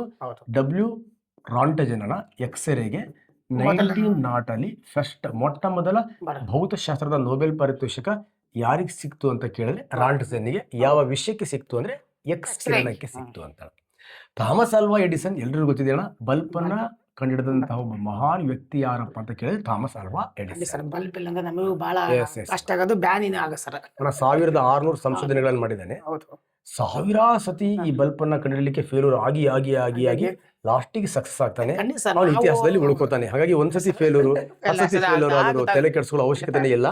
ಫೇಲ್ಯೂರ್ ಆಗಿರ್ಬೋದು ಅಣ್ಣ. ಫೇಲ್ ಅಂದ್ರೆ ಏನಣ್ಣ? ಇದು fail, first attempt in learning ಅಂತ. ನಾವು ಇದು ಫೇಲ್ ಆದ್ರೆ ಮತ್ತೊಂದು ಲರ್ನಿಂಗಿಗೆ ಅವಕಾಶ ಇದೆ ಅಂತ ಅರ್ಥ. ಇಲ್ಲ ಸರ್, ಎಂತ ನಾವು ಸ್ಟೂಡೆಂಟ್ಗಳು ಸರ PC ಆಗಿರೋ ಸರ್, ಅವ್ರು ನಾನು PSA ಮಾಡಬೇಕು, ನಾನು ಭುಜದಲ್ಲಿ ಸ್ಟಾರ್ ಬರಬೇಕು ಅಂತ ಗೊತ್ತ ಸರ್. 6 ತಿಂಗಳು ಕಾಯಿಸ್ಕೋದು, ಅವರು ಡ್ಯೂಟಿಗೆ ರಜೆ ಹಾಕಿ ಓದಂತ ಹುಡುಗರು ಸರ್. 100% ಕ್ಲಿಯರ್ ಮಾಡ್ಕೊಂಡವರು ವಿದ್ಯಾರ್ಥಿಗಳು ಸರ್. ಓದ್ಬೇಕು ಅನ್ನೋ ಛಲ ಇದ್ರೆ ಯಾರಾದ್ರೂ ಓದ್ತಾರೆ ಸರ್. ಬಟ್ ಏನಾದ್ರು ಛಲ ಇರಬೇಕಷ್ಟೇ. ಅಂದ್ರೆ ಬುಡದಾಗ ಬೆಂಕಿ ಇರ್ಬೇಕಣ್ಣ ಸರ್. ಅದು ಸರ್ ಮ್ಯಾಕ್ಸ್ ಪ್ಲಾಂಕ್ ಇವನು ಕ್ವಾಂಟಮ್ ಥಿಯರಿಯನ್ನ ಎಕ್ಸ್ಪ್ಲೇಷನ್ ಮಾಡ್ತಾರೆ. ಕ್ವಾಂಟಮ್ ಸಿದ್ಧಾಂತ. ಸೊ ಸಾಕಣೆ ಇವನಿಗೂ ನೊಬೆಲ್ ಪಾರಿತೋಷಿಕ ಸಿಗುತ್ತೆ. ಇಷ್ಟು ಮತ್ತೆ ಇನ್ ಡೀಟೇಲ್ ಆಗಿ ಅಲ್ಲಿ ಆಪಲ್ ಅನ್ನೋದನ್ನ ಎಕ್ಸ್ಪ್ಲೇಷನ್ ಮಾಡ್ತಾ ಬಂದಿದ್ದೇನೆ. ಇಲ್ಲಿ JW ರಿಕ್ಟರ್ ಇದ್ದ ರೈಟ್ ಆನ್ಸರ್ ಅಣ್ಣ. ಸರ್ ಇದು ಏನೇ ಸರ್, ಇದರಲ್ಲಿ 12 ಗಂಟೆಯಲ್ಲಿ ಎಷ್ಟು ಸೆಕೆಂಡ್ಗಳಿವೆ ಅಂತ ಮಲ್ಟಿಪ್ಲಿಕೇಶನ್ ಮಾಡಬೇಕು. ಆ ಟೈಮಲ್ಲಿ ಮತ್ತೆ ಕನ್ಫ್ಯೂಸ್ ಮಾಡಬಾರ್ದು ಅವನು. ಸರ್ ಮಲ್ಟಿಪ್ಲಿಕೇಶನ್ ಮಾಡೋದಕ್ಕಲ್ಲ ಸರ್, ಇದರಲ್ಲಿ ಏನಿದೆ ಸರ್. ಸರ್ ತುಂಬಾ ಜನಕ್ಕೆ ಇದು ಕನ್ಫ್ಯೂಸ್ ಆಗುತ್ತೆ ಸರ್. 12 ಗಂಟೆ ಅಂತ ಬಂದ ಸರ್. ಗಂಟೆ ಸರ್ ಅವಾಗ ಹೇಳಿದ್ರಲ್ಲ, ಗಂಟೆ ಯಾರು ತಾತ ನಾ ಗಂಟೆ, ಅದು ಸರ್ ಗಂಟೆ ಅಂತ ಬಂದ ಸರ್ 12 ಅವರ್ ಬರುತ್ತೆ ಸರ್. 12 ಅವರ್ ಅಂದ್ರೆ 1 ಅವರಿಗೆ ಸರ್. 1 ಅವರಿಗೆ ಸರ್, 1 ಅವರಿಗೆ ಎಷ್ಟು ಮಿನಿಟ್ ಇರ್ತದೆ? 60 ಮಿನಿಟ್ ಇರುತ್ತೆ ಸರ್. ಸರ್ 1 ಮಿನಿಟಿಗೆ ಸರ್, 1 ಮಿನಿಟಿಗೆ ಸರ್ ಎಷ್ಟಿರುತ್ತೆ? 60 ಸೆಕೆಂಡ್ ಇರುತ್ತೆ ಸರ್. ಅಂದ್ರೆ 24 ಸರ್ 12 ಗಂಟೆ ಸರ್. 12 ಗಂಟೆ ಇಂಟು ಸರ, ಈಗ ಇದನ್ನ ಅವರ್ನ ಏನ್ ಮಾಡ್ತಾರೆ ಸರ್, ಮಿನಿಟ್ ಕೌಂಟ್ ಮಾಡಕಂದ್ರೆ into 60 minute sir. Into minute ಸೆಕೆಂಡ್ಗಳು ಇಂಟು 60 ಸರ್. ಅವರ್ನ ಮಿನಿಟ್ ಕನೆಕ್ಟ್ ಮಾಡಿದೆ, ಮಿನಿಟ್ನ ಸೆಕೆಂಡ್ ಜಸ್ಟ್ ಇದನ್ನ ಮಲ್ಟಿಪ್ಲೈ ಮಾಡಿದೆ ಸರ್. ಕಲ ಸರ್ ಏನೇನಿಲ್ಲ. ಸೊ ಅದಕ್ಕೆ ನಮ್ಮ ಸ್ಟೂಡೆಂಟೇ ಮಲ್ಟಿಪ್ಲೈ ಮಾಡಿ ಆನ್ಸರ್ ಮಾಡ್ತಾರೆ ಅನ್ಕೊಂತೀನಿ ಕಮೆಂಟ್ ಸೆಕ್ಷನಲ್ಲಿ. ಸೊ ನೋಡೋಣ ಇದಕ್ಕೆ ಸರಿಯಾದ ಆನ್ಸರ್ನ ನೀವು ಆರಾಮ್ಸೆ ಮಾಡ್ಬೋದು. ಇದೇ ತರ ಕಿಲೋಮೀಟರ್ ಅವರು ಅದಕ್ಕೆ ಸರ್ ಕಿಲೋಮೀಟರ್ ಅವರ್ ಇಂದ ಮೀಟರ್ ಪರ್ ಅವರ್ ಇಂದ ಇದು ನಿಮಗೆ ಅಪ್ಲಿಕೇಶನ್ಸ್ ಅಲ್ಲಿ ಅದನ್ನ ಟೈಮ್ ಅಂಡ್ ಡಿಸ್ಟೆನ್ಸ್ ಅಂತ ಟಾಪಿಕ್ ಬರ್ತದೆ. ಇಲ್ಲಿ ಇದು ನಮ್ಮ ಡೈಜೆಸ್ಟಿವ್ ಸಿಸ್ಟಮ್ಗೆ ಸಂಬಂಧಪಟ್ಟಂತ ಪ್ರಶ್ನೆ. ಅಮೈಲೇಸ್ ಎನ್ಸೈಮ್ ಇದೆಯಲ್ವಾ, ಇದು ಪಿಷ್ಟವನ್ನು ಡ್ಯಾಶ್ ಆಗಿ ಕನ್ವರ್ಟ್ ಮಾಡುತ್ತೆ ಅಂತ. ಅಣ್ಣ ನಮ್ಮ ಡೈಜೆಸ್ಟಿವ್ ಸಿಸ್ಟಮ್ ಮತ್ತೊಂದು ಚಿತ್ರ ಬರೀತೀನಿ, ಮತ್ತೆ ನೀವು ನಗಂಗಿಲ್ಲ. ಸಿಂಪಲ್ ಅಣ್ಣ, ದಿಸ್ ಇಸ್ ದ ತುಟಿ ಅಣ್ಣ, ತುಟಿ ಬಾಯಿ ಸರ್. ಬಾಯಿ ಅಣ್ಣ, ಇದು ಗಂಟ್ಲು ಕೂಡ ಸರ್. ಇಲ್ಲಿಂದ ಅನ್ನನಾಳ ಬರುತ್ತೆ. ಒಂದು ಬ್ಯೂಟಿಫುಲ್ ಜಠರ ಅಣ್ಣ, ಜಠರ. ಈ ಜಠರದಿಂದ ನಮ್ಗೆ ಇಲ್ಲಿ ಸ್ಮಾಲ್ ಇಂಟೆಸ್ಟೈನ್ ಇದೆಯಣ್ಣ, ಸಣ್ಣ ಕರಳಿದೆ. ಸಣ್ಣ ಕರಳಿನ ಕಂಪ್ಲೀಟ್ ಕವರ್ ಮಾಡಿಕೊಂಡು ದೊಡ್ಡ ಕರಳು ಬರುತ್ತಲ್ಲ. ನೆಕ್ಸ್ಟ್ ಈ ಗ್ಯಾಪಲ್ಲಿ ಲಿವರ್ ಅಟ್ಯಾಚ್ಮೆಂಟ್ ಇದೆಯಣ್ಣ, ಈ ಗ್ಯಾಪಲ್ಲಿ ಪ್ಯಾನ್ಕ್ರಿಯಾಸ್ ಅಟ್ಯಾಚ್ಮೆಂಟ್ ಇದೆಯಣ್ಣ. ಪ್ಯಾನ್ಕ್ರಿಯಾಸ್ ಈ ಜೀರ್ಣಕ್ರಿಯೆ ಎಲ್ಲಿಂದ ಸ್ಟಾರ್ಟ್ ಆಗುತ್ತೆ ಅಂದ್ರೆ ಬಾಯಿಯಿಂದ ಸ್ಟಾರ್ಟ್ ಆಗುತ್ತೆ. ಈ ಬಾಯಲ್ಲಿ ಏನ್ ನಾಲ್ಗೆ ಇದೆ, ಇಲ್ಲಿ ಮತ್ತೆ ಸೆಲವರಿ ಗ್ಲ್ಯಾಂಡ್ಸ್ ಇದೆ. ಈಗ 4ನೇ ಸೆಲವರಿ ಗ್ಲ್ಯಾಂಡ್ಸ್ ಇದೆ. ಸೆಲವರಿ ಗ್ಲ್ಯಾಂಡ್ಸ್ ಬಗ್ಗೆನೂ ಮಾಹಿತಿ ಕೊಟ್ಟಿದ್ದೀನಿ ನಾನು ಆ್ಯಪಲ್ಲಿ. ಈ ಸೆಲವರಿ ಗ್ಲ್ಯಾಂಡ್ಸ್ ಏನ್ ಮಾಡುತ್ತೆ ಅಂದ್ರೆ ಸಲೈವಾ ಮೀನ್ಸ್ ಲಾಲಾರಸವನ್ನು ಉತ್ಪತ್ತಿ ಮಾಡುತ್ತೆ ಅಣ್ಣ, ಲಾಲಾರಸ. ಆ ಲಾಲಾರಸದಲ್ಲಿ ಯಾವ ಎನ್ಸೈಮ್ ಇರುತ್ತೆ ಅಂದ್ರೆ ಅಮೈಲೇಸ್ ಎನ್ಸೈಮ್ ಇರುತ್ತೆ. ಅಮೈಲೇಸ್ ಕಿಣ್ವ ಇರುತ್ತೆ. ಅಮೈಲೇಸ್ ಅಣ್ಣ, ಕಿಣ್ವ ಯಾವ್ದ್ರಿಂದ ಆಗಿದೆ ಅಂತಾನು ಕೂಡ ಕ್ವಶನ್ ಕೇಳ್ತಾರಣ್ಣ. ಇವು ಪ್ರೋಟೀನ್ಗಳಿಂದ ಆಗಿರುತ್ತೆ. ಈ ಅಮೈಲೇಸ್ ಎನ್ಸೈಮ್ ಇದೆಯಲ್ವಾ, ನಾವೇನು ಊಟ ಮಾಡ್ತೀವಲ್ವಾ, ಊಟ ಮಾಡಿದಾಗ ರೊಟ್ಟಿ ಮುದ್ದೆ ಇವೆಲ್ಲ ಕಾರ್ಬೋಹೈಡ್ರೇಟ್ ಅಂತ ಕರಿತೀವಿ. ಅವುಗಳನ್ನ ನಾವು ರೊಟ್ಟಿ ಮುದ್ದೆ ಮಾಡೋ ಮುಂಚೆ ಹಿಟ್ಟು ಮಾಡ್ಕೊಂಡಿರ್ತೀವಿ. ಹಿಟ್ಟು, ಆ ಹಿಟ್ಟು ಅಂತ ಲೋಕಲಲ್ಲಿ ಕರಿತೀವಿ. ಸೈನ್ಸಲ್ಲಿ ಇದನ್ನ ಸ್ಟಾರ್ಚ್ ಅಂತ ಕರಿತೀವಿ. ಸೈನ್ಸಲ್ಲಿ ಇದನ್ನ ಹಿಟ್ಟನ್ನ ಪಿಷ್ಟ ಅಂತ ಕರಿತೀವಿ. ಪಿಷ್ಟ. ಈ ಬಡ್ಡಿ ಮಗ ಪಿಷ್ಟ ಏನಿದೆಯಲ್ವಾ, ಆ ಸ್ಟಾರ್ಚ್ ಏನಿದೆಯಲ್ವಾ, ಸ್ಟಾರ್ಚ್ ಅನ್ನ ಈ ಅಮೈಲೇಸ್ ಮಾಲ್ಟೋಸ್ ಆಗಿ ಕನ್ವರ್ಟ್ ಮಾಡ್ತಾನೆ.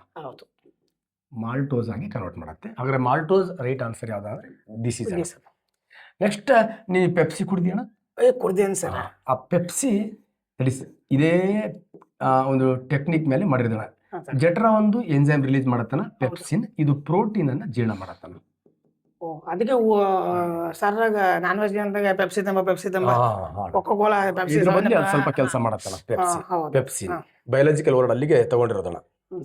ಅಣ್ಣ, ಕಾರ್ಬೋಹೈಡ್ರೇಟ್ ಬಾಯಲ್ಲಿ ಜೀರ್ಣ ಆಯ್ತು, ಪ್ರೋಟೀನ್ ಹೊಟ್ಟೆಯಲ್ಲಿ ಜೀರ್ಣ ಆಯ್ತು ಅಣ್ಣ. ನೆಕ್ಸ್ಟ್ ಈಗ ಎಣ್ಣೆ ಕೊಬ್ಬಿರ್ತಾವಲ್ಲ, ಇದಕ್ಕೆ ನಾವು ಲಿಪಿಡ್ ಅಂತ ಕರಿತೀವಣ್ಣ.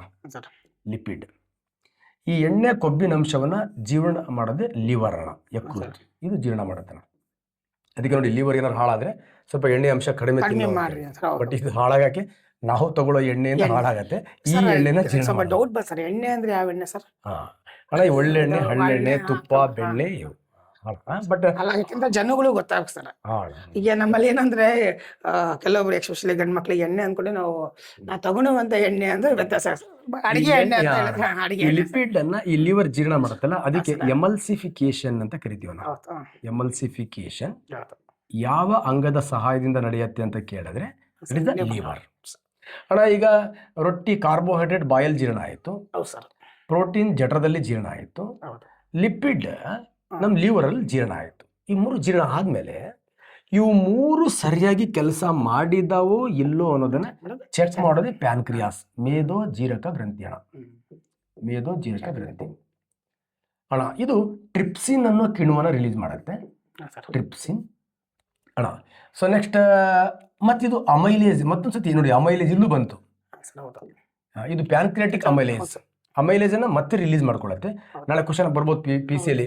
ಅಮೈಲೇಸ್ ಕಿಣ್ವಗಳು ಈ ಕೆಳಕಂಡ ಯಾವ ಜೀರ್ಣಾಂಗಗಳಲ್ಲಿ ಬಿಡುಗಡೆ ಆಗತ್ತೆ? ಒಂದು ಸಿಂಪಲ್ ಲಾಲಾ ಗ್ರಂಥಿ ಅಂತ ಕೊಟ್ಟ, ಲಾಲಾರಸ ಅಂತ ಕೊಟ್ಟ. ಆಪ್ಷನ್ ಬಿ ಲಾಲಾರಸ ಮತ್ತು ಮೇದೋಜೀರಕ ಗ್ರಂಥಿ ಅಂತ ಕೊಟ್ಟಾಗ ಲಾಲಾರಸ ಹಾಕಿದ್ರೆ ಚೆಂಬು, ಯಾಕಂದ್ರೆ ಇಲ್ಲೂ ಅಮೈಲೇಸ್ ರಿಲೀಸ್ ಆಗತ್ತೆ, ಇಲ್ಲೂ ಅಮೈಲೇಸ್ ರಿಲೀಸ್ ಆಗತ್ತೆ. ಮತ್ತು ಅದರ ಜೊತೆಗೆ ಲೈಪೇಸು ಕೂಡ ಇಲ್ಲಿ ರಿಲೀಸ್ ಆಗತ್ತಣ್ಣ. ಸೇಮ್ ಅಣ್ಣ, ಇಲ್ಲಿ ಅಮೈಲೇಸ್ ಅಲ್ಲಿ ಪಿಷ್ಟ ಸ್ಟಾರ್ಚ್ ಅನ್ನ ಮಾಲ್ಟೋಸ್ ಆಗಿ ಕನ್ವರ್ಟ್ ಮಾಡ್ದಂಗೆ ಇದು ಕೂಡ ಸ್ಟಾರ್ಚ್ ಅನ್ನ ಮಾಲ್ಟೋಸ್ ಆಗಿ ಕನ್ವರ್ಟ್ ಮಾಡುತ್ತೆ. ಪೆಪ್ಸಿನ್ ಇಲ್ಲಿ ಪ್ರೋಟೀನ್ ಜೀರ್ಣ ಮಾಡುತ್ತೆ, ಆದ್ರೆ ಟ್ರಿಪ್ಸಿನ್ ಇಲ್ಲಿ ಪ್ರೋಟೀನ್ ಜೀರ್ಣ ಮಾಡುತ್ತೆ. ನೋಡಿ, 2 ಕ್ವಶನ್ ರೆಡಿ ಆಯ್ತು ಈಗ. ಪ್ರೋಟೀನ್ ಅನ್ನ ಜೀರ್ಣ ಮಾಡ್ತಕ್ಕಂಥ ಟ್ರಿಪ್ಸಿನ್ ಎಲ್ಲಿ ಕಂಡು ಬರುತ್ತೆ ಅಂದ್ರೆ ಮೇದೋಜೀರಕ ಗ್ರಂಥಿ.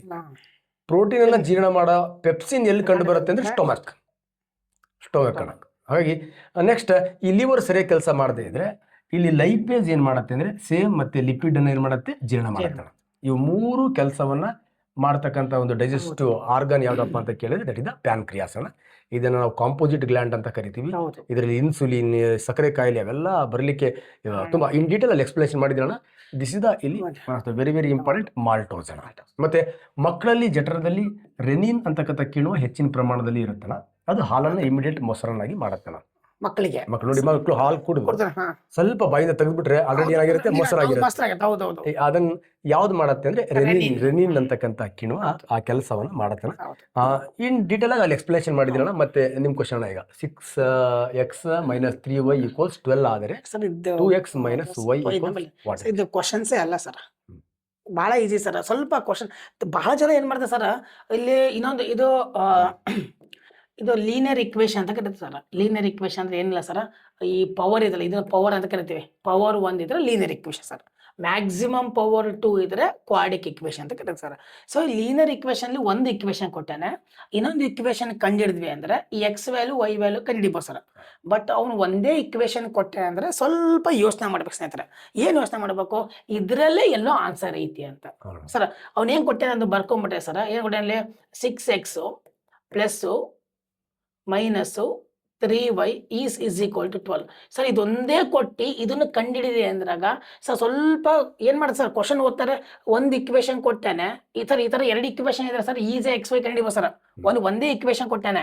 ಸೊ ಅಂದ್ರೆ ಏನೋ ಕೊಟ್ಟಾನೆ, ಸ್ವಲ್ಪ ಸರ್ PC ಡಿಫಿಕಲ್ಟ್ ಇಲ್ಲ ಸರ್, ಮೆಂಟಲ್ ಅಬಿಲಿಟಿ ಭಾಳ ಈಸಿ ಇರುತ್ತೆ. ಸ್ವಲ್ಪ ಅಬ್ಸರ್ವ್ ಮಾಡಿದ್ರೆ ಈ ಬೆಲೆ ಸಿಗುತ್ತೆ ಸರ್. ಅವ್ನು ಹೇಳಿದ 2x - y ಕೊಟ್ಟಿದ್ರೆ sir which is A common sir. Common ಅಂದ್ರೆ ಎರಡರಲ್ಲೂ ಕಾಮನ್ ಆಗಿರೋದು. ಇಲ್ಲ ನಾವು ಈಸಿಯಾಗಿ 3ನ ಕಾಮನ್ ತೆಗಿಬೋದು ಸರ್. ಇದ್ರಲ್ಲೂ 3 ಇಂದ ಮಲ್ಟಿಪ್ಲೈ ಆಗುತ್ತೆ, ಇದು 3 ಇಂದ ಮಲ್ಟಿಪ್ಲೈ ಆಗುತ್ತೆ. ಕಾಮನ್ ತೆಗ್ದಾಗ ಇಲ್ಲಿ 2x - y ಸರ್, ಒಂದು y ಬರ್ದು ಅಂದ್ರೆ y ಬರ್ದು ಒಂದು ಸರ್ = 12 ಅಂತ ಅವನೇ ಕೊಟ್ಟೆ ಸರ್. ನನಗೆ ಬೇಕಾಗಿದ್ದಾನು 2x - y. 2x - y ಇದೆ ಸರ್, ಇದನ್ನ ಡಿವೈಡ್ ಮಾಡ್ಬೋದಲ್ಲ ಸರ್. ಡಿವೈಡ್ ಮಾಡಿದಾಗ ಬಹಳ ಈಸಿ ಸರ್. 2x - y = 12ಗೆ 12, ಈ 3ನ ಏನ್ ಮಾಡ್ತಾರೆ ಸರ್, ಡಿವೈಡ್ ಮಾಡ್ತೀನಿ, ಡಿವಿಜಬಲ್ ಬೈ 3 ಸರ್. 3 1 3 4 12 ಏನಿಲ್ಲ ಸರ್. ಅವ್ನು 1-2 ಇಕ್ವೇಶನ್ ಕೊಟ್ಟರೆ ಭಾಳ ಸ್ಪೀಡಾಗಿ ಮಾಡ್ಬಿಡ್ತಾರೆ ಹುಡುಗರುಗಳು. ಬಟ್ ಒಂದೇ ಇಕ್ವೇಶನ್ ಕೊಟ್ಟಾಗ ಇದ್ರ ಒಳಗೆ ಆನ್ಸರ್ ಇರುತ್ತೆ. ಅದನ್ನ ಸ್ವಲ್ಪ ಯೋಚನೆ ಕೂತ್ಕೊಂಡು ಒಂದು 5 ಸೆಕೆಂಡ್ ಮ್ಯಾಥಮೆಟಿಕ್ಸ್ ನಾಲೆಜ್ ಸರ್. ಏನ್ ಸರ್ ನೋಡ್ದಾಗ ಗೊತ್ತಾಗುತ್ತೆ ಸರ್, ಅದ್ರಲ್ಲಿ ಏನಿಲ್ಲ. ಸೊ ಭಾಳ ಇದೆ. ದ ಆನ್ಸರ್ ಇಸ್ ವಾಟ್ ಅಂದ್ರೆ ದ 4 is an answer. ನೋಡಿ 11ನೇ ಕ್ವಶನ್ ಇದೆ ಅಣ್ಣ. ಒಟ್ಲಿ ನಿಮ್ದು ಗೊಬ್ಬರದ ಅಂಗಡಿ ಇಲ್ಲಿ ಕ್ಲಿಯರ್ ಮಾಡ್ಬಿಡೋಣ. ಅದೇ ನೋಡ್ತೇವೆ ಸರ್ ಕ್ವಶನ್ ಸರ್. ನಮ್ ಗೊಬ್ಬರದ ಅಂಗಡಿ ಮೇಲೆ ಕೊಟ್ಬಿಟ್ರಲ್ಲ ಕ್ವಶನ್. ರಾಸಾಯನಿಕ ಗೊಬ್ಬರದಲ್ಲಿ ಕೆಳಕಂಡ ವಸ್ತು ಇರೋದಿಲ್ಲ ಅಂತ. ಒಂದು ಕೆಮಿಕಲ್ ಫರ್ಟಿಲೈಸರ್ ಅಂದ್ರೆ ಸಸ್ಯದ ಬೆಳವಣಿಗೆಗೆ ಬೇಕಾಗಿರ್ತಕ್ಕಂಥ ನೈಟ್ರೋಜನ್ ಇರಬೇಕು. ಸಸ್ಯಗಳ ಬೀಜಗಳ ಶಕ್ತಿಗೆ ಬೇಕಾಗಿರ್ತಕ್ಕಂಥ ಫಾಸ್ಫರಸ್ ಇರಬೇಕು. ಬೇರುಗಳು ಚೆನ್ನಾಗಿ ಬೆಳಿಬೇಕಪ್ಪ, ಆ ಟೊಮ್ಯಾಟೋಗಳು ಅಂದ್ರೆ ಸಸ್ಯದ ಎಲೆಗಳ ಪತ್ರರಂಧ್ರಗಳು ಚೆನ್ನಾಗಿ ಕೆಲಸ ಮಾಡ್ಬೇಕಪ್ಪ ಅಂದ್ರೆ ಪೊಟ್ಯಾಶ್ ಬೇಕು. ಇವು ನೈಟ್ರೋಜನ್, ಫಾಸ್ಫರಸ್, ಪೊಟ್ಯಾಶ್, NPK ಅಂತ ಕರೀತಾರೆ. ಇವು ಮೂರು ಕೂಡ ಸಸ್ಯಗಳಿಗೆ ಬೇಕಾಗಿರ್ತಕ್ಕಂಥ ಪೋಷಕಾಂಶಗಳು. ಅತಿ ಹೆಚ್ಚು ನೈಟ್ರೋಜನ್ ಹೊಂದಿರತಕ್ಕಂಥ ಗೊಬ್ಬರ PCಯಲ್ಲಿ ಕೇಳ್ತಾನ ಯೂರಿಯಾ 46% ಇರುತ್ತೆ. ಯೂರಿಯಾ ಇದೀಗ ಆಪ್ಷನ್ ಅನ್ಹೈಡ್ರಸ್ ಅಮೋನಿಯಾ ಅಂತ ಬಂತು ಅಂದ್ರೆ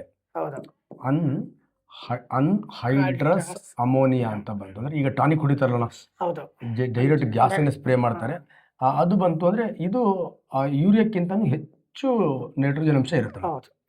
ಅನ್ಹೈಡ್ರಸ್ ಅಮೋನಿಯಾ ಇತ್ತೀಚೆಗೆ ಅದನ್ನು ಸ್ಟಾರ್ಟ್ ಮಾಡಿದ್ದಾರೆ. ನೆಕ್ಸ್ಟ್ ಫಾಸ್ಫರಸ್ಗೆ ಬಂತು ಅಂದ್ರೆ MAP ಅಣ್ಣ. MAP mono ammonium phosphate. ನಾವು DAP ಮಾಡ್ತೀವಿ, ಅಲ್ಲಿ ಡೈ ಅಮೋನಿಯಾ ಅಂದ್ರೆ ಅಮೋನಿಯಾ ಜಾಸ್ತಿ ಆಗ್ಬಿಡುತ್ತೆ, ನೈಟ್ರೋಜನ್ ಕಂಟೆಂಟ್ ಜಾಸ್ತಿ ಆಗ್ಬಿಡುತ್ತೆ. ಮಾನೋ ಅಂದ್ರೆ ಸ್ವಲ್ಪ ಅಮೋನಿಯಾ ಕಡಿಮೆ ಆಗುತ್ತೆ, ಅವಾಗ ಫಾಸ್ಫರಸ್ ಕಂಟೆಂಟ್ ಏನಾಗುತ್ತೆ, ಜಾಸ್ತಿ ಆಗುತ್ತೆ. ಇದು ಆಪ್ಷನ್ ಇಲ್ಲ ಅಂದ್ರೆ TSP, ಟ್ರಿಪಲ್ ಸೂಪರ್ ಫಾಸ್ಫೇಟ್ ಅಂತ ಅಣ್ಣ.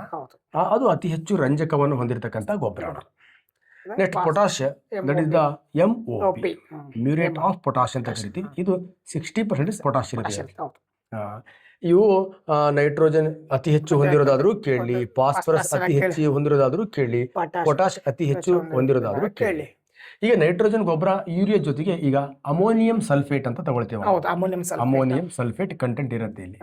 ಅಮೋನಿಯಂ ಅಂದ್ರೆ ಅಣ್ಣ ಈ ತರ ಬಂದ್ಬಿಡತ್ತೆ. ಈಗ ಈ ತರ ಬರೋದ್ರಿಂದ ಸಸ್ಯಗಳಿಗೆ ನೇರವಾಗಿ ಹೈಡ್ರೋಜನ್ ಅವಶ್ಯಕತೆ ಇಲ್ಲ ಆದ್ರೂ ಕೂಡ ಗೊಬ್ಬರಗಳ ತಯಾರಿಕೆಯಲ್ಲಿ ಹೈಡ್ರೋಜನ್ ಬಳಸ್ತಾರೆ. ಆದ್ರೆ ಯಾವ ಕಾರಣಕ್ಕೂ ಕ್ಲೋರಿನ್ ಅನ್ನ ಬಳಸಲ್ಲ. ಹೌದು, ಕ್ಲೋರಿನ್ ಇದೆಯಲ್ವಾ, ಹೌದು. ಇದನ್ನ ಬಳಸಲ್ಲ. ಹಾಗಾಗಿ right answer phosphorus, nitrogen, hydrogen. ಅಂದ್ರೆ ಈ ಮೂರಲ್ಲಿ ಕ್ಲೋರಿನ್ ನಾವು ಗೊಬ್ಬರ ತಯಾರು ಮಾಡೋದು ಬಳಸಲ್ಲ. ಹಾಗಾಗಿ ಕ್ವಶನ್ ಈಸಿಯಾಗಿ ಅರ್ಥ ಆಗಿದೆ. ಮತ್ತು PC one of the very important. ಹೌದು ಸರ್. ಈ ಕ್ವಶನ್ ಸ್ವಲ್ಪ ಏನಿದೆ ಅಂದ್ರೆ ಸ್ವಲ್ಪ ಲೆಂತ್ ಇದೆ, ಬಟ್ ಬಹಳ ಈಸಿ ಸರ್. ಅಲ್ಲಿ ಒಂದು ಆಯತ ಅಂತ ಗೊತ್ತಿರ್ಬೇಕು ಫಸ್ಟ್ ಆಫ್ ಆಲ್. ಆಯತ ಅಂದ್ರೆ ಚೌಕ ಅಂದ್ರೆ 4 ಸೈಡ್ಗಳು ಸೇಮ್ ಇರುತ್ತೆ. ಆಯತ ಅಂದ್ರೆ ವಿರುದ್ಧ ಬಾಹುಗಳು ಇರುತ್ತೆ, ಸೇಮ್ ಇರುತ್ತೆ. ಸುಮ್ಮನೆ ಒಂದು ಡಯಾಗ್ರಾಮ್ ಬರೀತೀನಿ. ಆಯತ ಅಂದ್ರೆ ವಿರುದ್ಧ ಬಾಹುಗಳು ಅಂದ್ರೆ ಈ ವಿರುದ್ಧ ಬಾಹುಗಳು ಇರ್ತವೆ, ಸೇಮ್ ಇರುತ್ತಂತೆ. ಸೊ ಒಂದು ಆಯತದ ಉದ್ದ ಮತ್ತು ಅಗಲದ ವ್ಯತ್ಯಾಸವು 23 ಮೀಟರ್ ಆಗಿದೆ. ಉದ್ದ ಫಾರ್ ಎಕ್ಸಾಂಪಲ್ ನಾನು ಉದ್ದನ ಸರ್ ಏನ್ ಮಾಡ್ತೀನಿ ಅಂದ್ರೆ ಎಕ್ಸ್ ಅಂತ ತಗೊಂತೀನಿ, ನನಗೆ ಗೊತ್ತಿಲ್ಲ ಎಷ್ಟಿದೆ ಅಂತ. ಈ ಉದ್ದನ ಅಗಲನ ಎಕ್ಸ್ ಅಂತ ತಗೊಂತೀನಿ, ಉದ್ದನ ಏನ್ ಮಾಡ್ತೀನಿ ವೈ ಅಂತ ಒಂದು ಸರ್. ಅವ ಹೇಳಿದ್ರೆ ಉದ್ದ ಮತ್ತು ಅಗಲದ ವ್ಯತ್ಯಾಸವು, ನಾನು ಉದ್ದನ ವೈ ಅಂತ ತಗೊಂಡೇನೆ, ಅಗಲನ ಎಕ್ಸ್ ಅಂತಾನೆ. ಇವೆರಡು ವ್ಯತ್ಯಾಸ ಅಂತ ಬಂದಾಗ ಸರ್ ಕಾಮನ್ ಸೆನ್ಸ್. ವ್ಯತ್ಯಾಸ ಅಂದ್ರೆ ಕಳೆಯೋದು, ದೊಡ್ಡದಿಂದ ಚಿಕ್ಕ ಸಂಖ್ಯೆನ ಕಳೆಯೋದು ವ್ಯತ್ಯಾಸ ತರ. Very important. ಬಹಳ ಜನ ವ್ಯತ್ಯಾಸ ಅಂತ ಕನ್ಫ್ಯೂಸ್ ಆಗ್ತಾರೆ. ವ್ಯತ್ಯಾಸ ಅಂದ್ರೆ ಮೈನಸ್ಸೇ, ಬಟ್ ಆದ್ರೆ ದೊಡ್ಡ ಸಂಖ್ಯೆಯಿಂದ ಚಿಕ್ಕ ಸಂಖ್ಯೆನ ಕಳೆಯೋದು ವ್ಯತ್ಯಾಸ ಅಂತ ಹೇಳ್ತಾರೆ. ವ್ಯತ್ಯಾಸದಲ್ಲಿ ಯಾವುದೇ ಕಾರಣಕ್ಕೂ ಸರ್ ಏನಂದ್ರೆ ನೆಗೆಟಿವ್ ನಂಬರ್ ಬರಲ್ಲ ಸರ್. ವ್ಯತ್ಯಾಸ ಅಂತ ನೆಗೆಟಿವ್ ನಂಬರ್, ಓನ್ಲಿ ಪಾಸಿಟಿವ್ ನಂಬರೇ ಬರುತ್ತೆ ಸರ್. ಸೊ 50 ಮತ್ತು ಚಿಕ್ಕದ್ ಕಳೆದಾಗ ದೊಡ್ಡದು ಪಾಸಿಟಿವ್ ಇರುತ್ತೆ. 50 ಮತ್ತು 60ರ ವ್ಯತ್ಯಾಸ ಸರ್ ಬಾಜು ಮೈನಸ್ ಮಾಡಿ -10 ಅಂತ ಬರ್ಬೋದು ಸರ್. ತಪ್ಪು. ದೊಡ್ಡದ್ರಲ್ಲಿ ಚಿಕ್ಕದನ್ನ ಕಳೆಯೋದು ವ್ಯತ್ಯಾಸ. ಬಹಳ ಜನ ಗೊತ್ತಿರಲ್ಲ ಸರ್, ಡಿಫ್ರೆನ್ಸ್ ಅಂತ ಕರೀತೆ. ಸೊ ಏನ ಸರ್, ದೊಡ್ಡ ಸಂಖ್ಯೆ ಅಂದ್ರೆ ಎಕ್ಸ್ ನ ಉದ್ದ ಇರಕ್ಕಣ ದೊಡ್ಡ ಸಂಖ್ಯೆ, ಚಿಕ್ಕ ಸಂಖ್ಯೆ. ದೊಡ್ಡ ಸಂಖ್ಯೆಯಲ್ಲಿ ಚಿಕ್ಕ ಸಂಖ್ಯೆಯನ್ನು ಕಳೆದಾಗ ಅವನು ಹೇಳಿದ ನೀಟಾಗಿ 23 ಮೀಟರ್ ಆಗಿದೆ. ಐ ಕ್ಯಾನ್ ಟೇಕ್ 23 ಅಂತ ಒಂದೇ ಸರ್. ಕ್ಲೀನ್ ಮೆನ್ಷನ್ ಮಾಡಿದ್ರೆ ಉದ್ದ ಮತ್ತು ಅಗಲದ ವ್ಯತ್ಯಾಸ ಅಂದ್ರೆ ದೊಡ್ಡದಿಂದ ಚಿಕ್ಕದನ್ನ ಕಳೆಯೋದು ವ್ಯತ್ಯಾಸ. ನಾನು ಉದ್ದವನ್ನು ಎಕ್ಸ್ ಅನ್ನ ಕಾರಣ ವ್ಯತ್ಯಾಸ 23 ಸರ್. ಮತ್ತು ಅದರ ಪರದಿ ಅನ್ಸರ್ ಪೆರಿಮೀಟರ್ ಅಂತ ಹೇಳ್ತಾರೆ. ಪರದಿ ಅನ್ಸರ್ ನಾವು ನೆನಪು ಸರ್, 20 ಇಂಟೆ ಆಗ ಸುತ್ತಲೂ ಒಂದು ಇದಾಗಲ್ಲ ಸರ್, ಅದೇ ಪೂಲ್. ಇದನ್ನ ನಾವು ಪರದಿ ಅಂತ ಕರೀತಾರೆ. ಅಂದ್ರೆ ನಾವು ಸುತ್ತಲೂ ಆಗ್ಬೇಕು, ಇಷ್ಟು ಮೀಟರ್ ಬೇಕು ನಾವು ಶುದ್ಧ ಪರದಿ, ಅದನ್ನ ಪರದಿ ಅಂತ ಕರೀತಾರೆ. ಸುತ್ತಳತೆಯನ್ನು ಪರದಿ ಅಂತ ಕರೀತಾರೆ ಸರ್. ಅಂದ್ರೆ ಇದು ಕಂಪ್ಲೀಟ್ ಸರ್ ಸುತ್ತಳತೆ. ಇದನ್ನ ಪರದಿನ ಇದು ವೈ ಇದೆ ಸರ್, ಇದು ವೈ ಇರುತ್ತಾ ಸರ್. ಕೆಳಗಿರೋದು ಎಕ್ಸ್ ಇದ್ರೆ ಮೇಲಿರೋದು ಎಕ್ಸ್ ಸೇಮ್ ಇರುತ್ತೆ. ಯಾಕಂದ್ರೆ ದ ರೆಕ್ಟಾಂಗುಲರ್ ಸರ್ ಆಯತ ಅಂದ್ರೆ ಅಪೋಸಿಟ್ ಸೈಡ್ ಅಂದ್ರೆ ವಿರುದ್ಧವಿರುವುದನ್ನ ಸೇಮ್ ಇರ್ಬೇಕು ಸರ್. ಇದಿರೋದು ಈ ಸೇಮ್ ಇರ್ಬೇಕು ಸರ್. ಸರ್ ಅವ್ನು ಹೇಳಿದಾನೆ ಕ್ಲೀನ್ ಆಗಿ ಮೆನ್ಷನ್ ಮಾಡಿ ಅಂದ್ರೆ ಪರದಿಯು 26 ಸರ್. ಇಂಗ್ಲಿಷ್ ನೀಟಾಗಿ ಕೊಟ್ಟಾರೆ. 26 206 ಅಂತ ಕರೀತಾರೆ. 206 ಮೀಟರ್ ಇದೆ ಅಂತ. ಪರದಿ ಅಂದ್ರೆ ಇಲ್ಲಿಂದ ಹಿಡ್ದು ಇಲ್ಲಿ ತನಕನೂ ಕೂಡ 206 ಮೀಟರ್ ಇದೆ ಸರ್. ಏನ್ ಮಾಡ್ತೇನೆ, ಆಡ್ ಮಾಡ್ತಾನೆ. ಇಲ್ಲಿ ಎಕ್ಸ್ ಎಕ್ಸ್ ಆಡ್ ಮಾಡಿದಾಗ 2x ಅಂತ ಆಗ ಸರ್. 2x ವೈನ ಆಡ್ ಮಾಡಿದಾಗ 2y ಅಂತ ಏನಿಲ್ಲ ಸರ್. ಈ X plus Y plus X plus Z ಅಂದಾಗ 206 ಮೀಟರ್ ಆಗ ಪರದಿ. ಇದು ಕಂಪ್ಲೀಟ್ ಸುತ್ತಳತೆ ತಗೊಂಡಾಗ 206 ಆಗುತ್ತಂದ್ರೆ x plus Y plus X plus y ಮಾಡಿದಾಗ ಎಕ್ಸ್ 2x ವೈ 2y. ಇದು ಸುತ್ತಳತೆ 206 ಮೀಟರ್ ಆಗುತ್ತೆ ಸರ್. ಸರ್ ಇದನ್ನ ನಾನು ಅವಾಗ ಹೇಳಿದ್ದೆ ಲೀನಿಯರ್ ಇಕ್ವೇಶನ್ಸ್ ಅಂತ. 2 ಇಕ್ವೇಶನ್ಸ್ ಇದ್ರೆ ಮಾಡಬಹುದು ಅಂತ ಹೇಳಿ ಸರ್. ಇದೇ ಸರ್ ಇಲ್ಲೇ ಮಾಡ್ತೀವಿ ವಿಚ್ ಇಸ್ ಕಾಮನ್. ಎರಡನ್ನ ಕಾಮನ್ ತೆಗೆದಾಗ ಸೊ ಎಕ್ಸ್ ಪ್ಲಸ್ ಬಹಳ ಈಸಿ ಮಾಡೋದು sir. X plus y is equal to 206 ಆಗುತ್ತೆ ಸರ್. ಇದನ್ನ ಡಿವೈಡ್ ಮಾಡಿದಾಗ x plus y is equal to 206 divisible by 2. 2 ಒಂದ್ಲೆ ಸರ್, 2 ಸರ್, 2 ಒಂದ್ಲೆ 2, 2 ಹತ್ತಲೆ 20, 2 ಮೂರ್ಲೆ 6 ಸರ್, 106 ಸರ್. ಬಟ್ ಆನ್ಸರ್ ಇಲ್ಲ ಸರ್. ಬಟ್ ನನಗೇನ್ ಬೇಕು ಮೆನ್ಷನ್ ಮಾಡ್ಕೊಂತ ಸರ್. ಹಾಗಾದ್ರೆ ವಿಸ್ತೀರ್ಣ ಸರ್, ಕಾಮನ್ ಸೆನ್ಸ್ ಸರ್. ನಾವು ಯಾವುದೋ ಒಂದು ಮನೆ ಕಟ್ಟುವಾಗ ನಿನ್ ವಿಸ್ತೀರ್ಣ ಎಷ್ಟಿಲ್ಲ, ಮನೆ ವಿಸ್ತೀರ್ಣ ಅಂತ ಸರ್.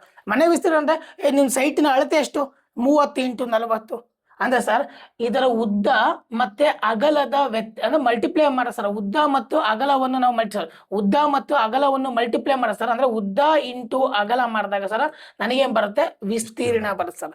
ಅಂದ್ರೆ ಉದ್ದ ಅಂದ್ರೆ ನಾವು ಇಲ್ಲಿ ಎಕ್ಸ್ ಅಂತ ತಗೊಂತೀವಿ, ವೈ ಅಂತ ತಗೊಂತೀವಿ, ಅಗಲ ಅಂದ್ರೆ ಎಕ್ಸ್ ಅಂತ ತಗೊಂತೀವಿ.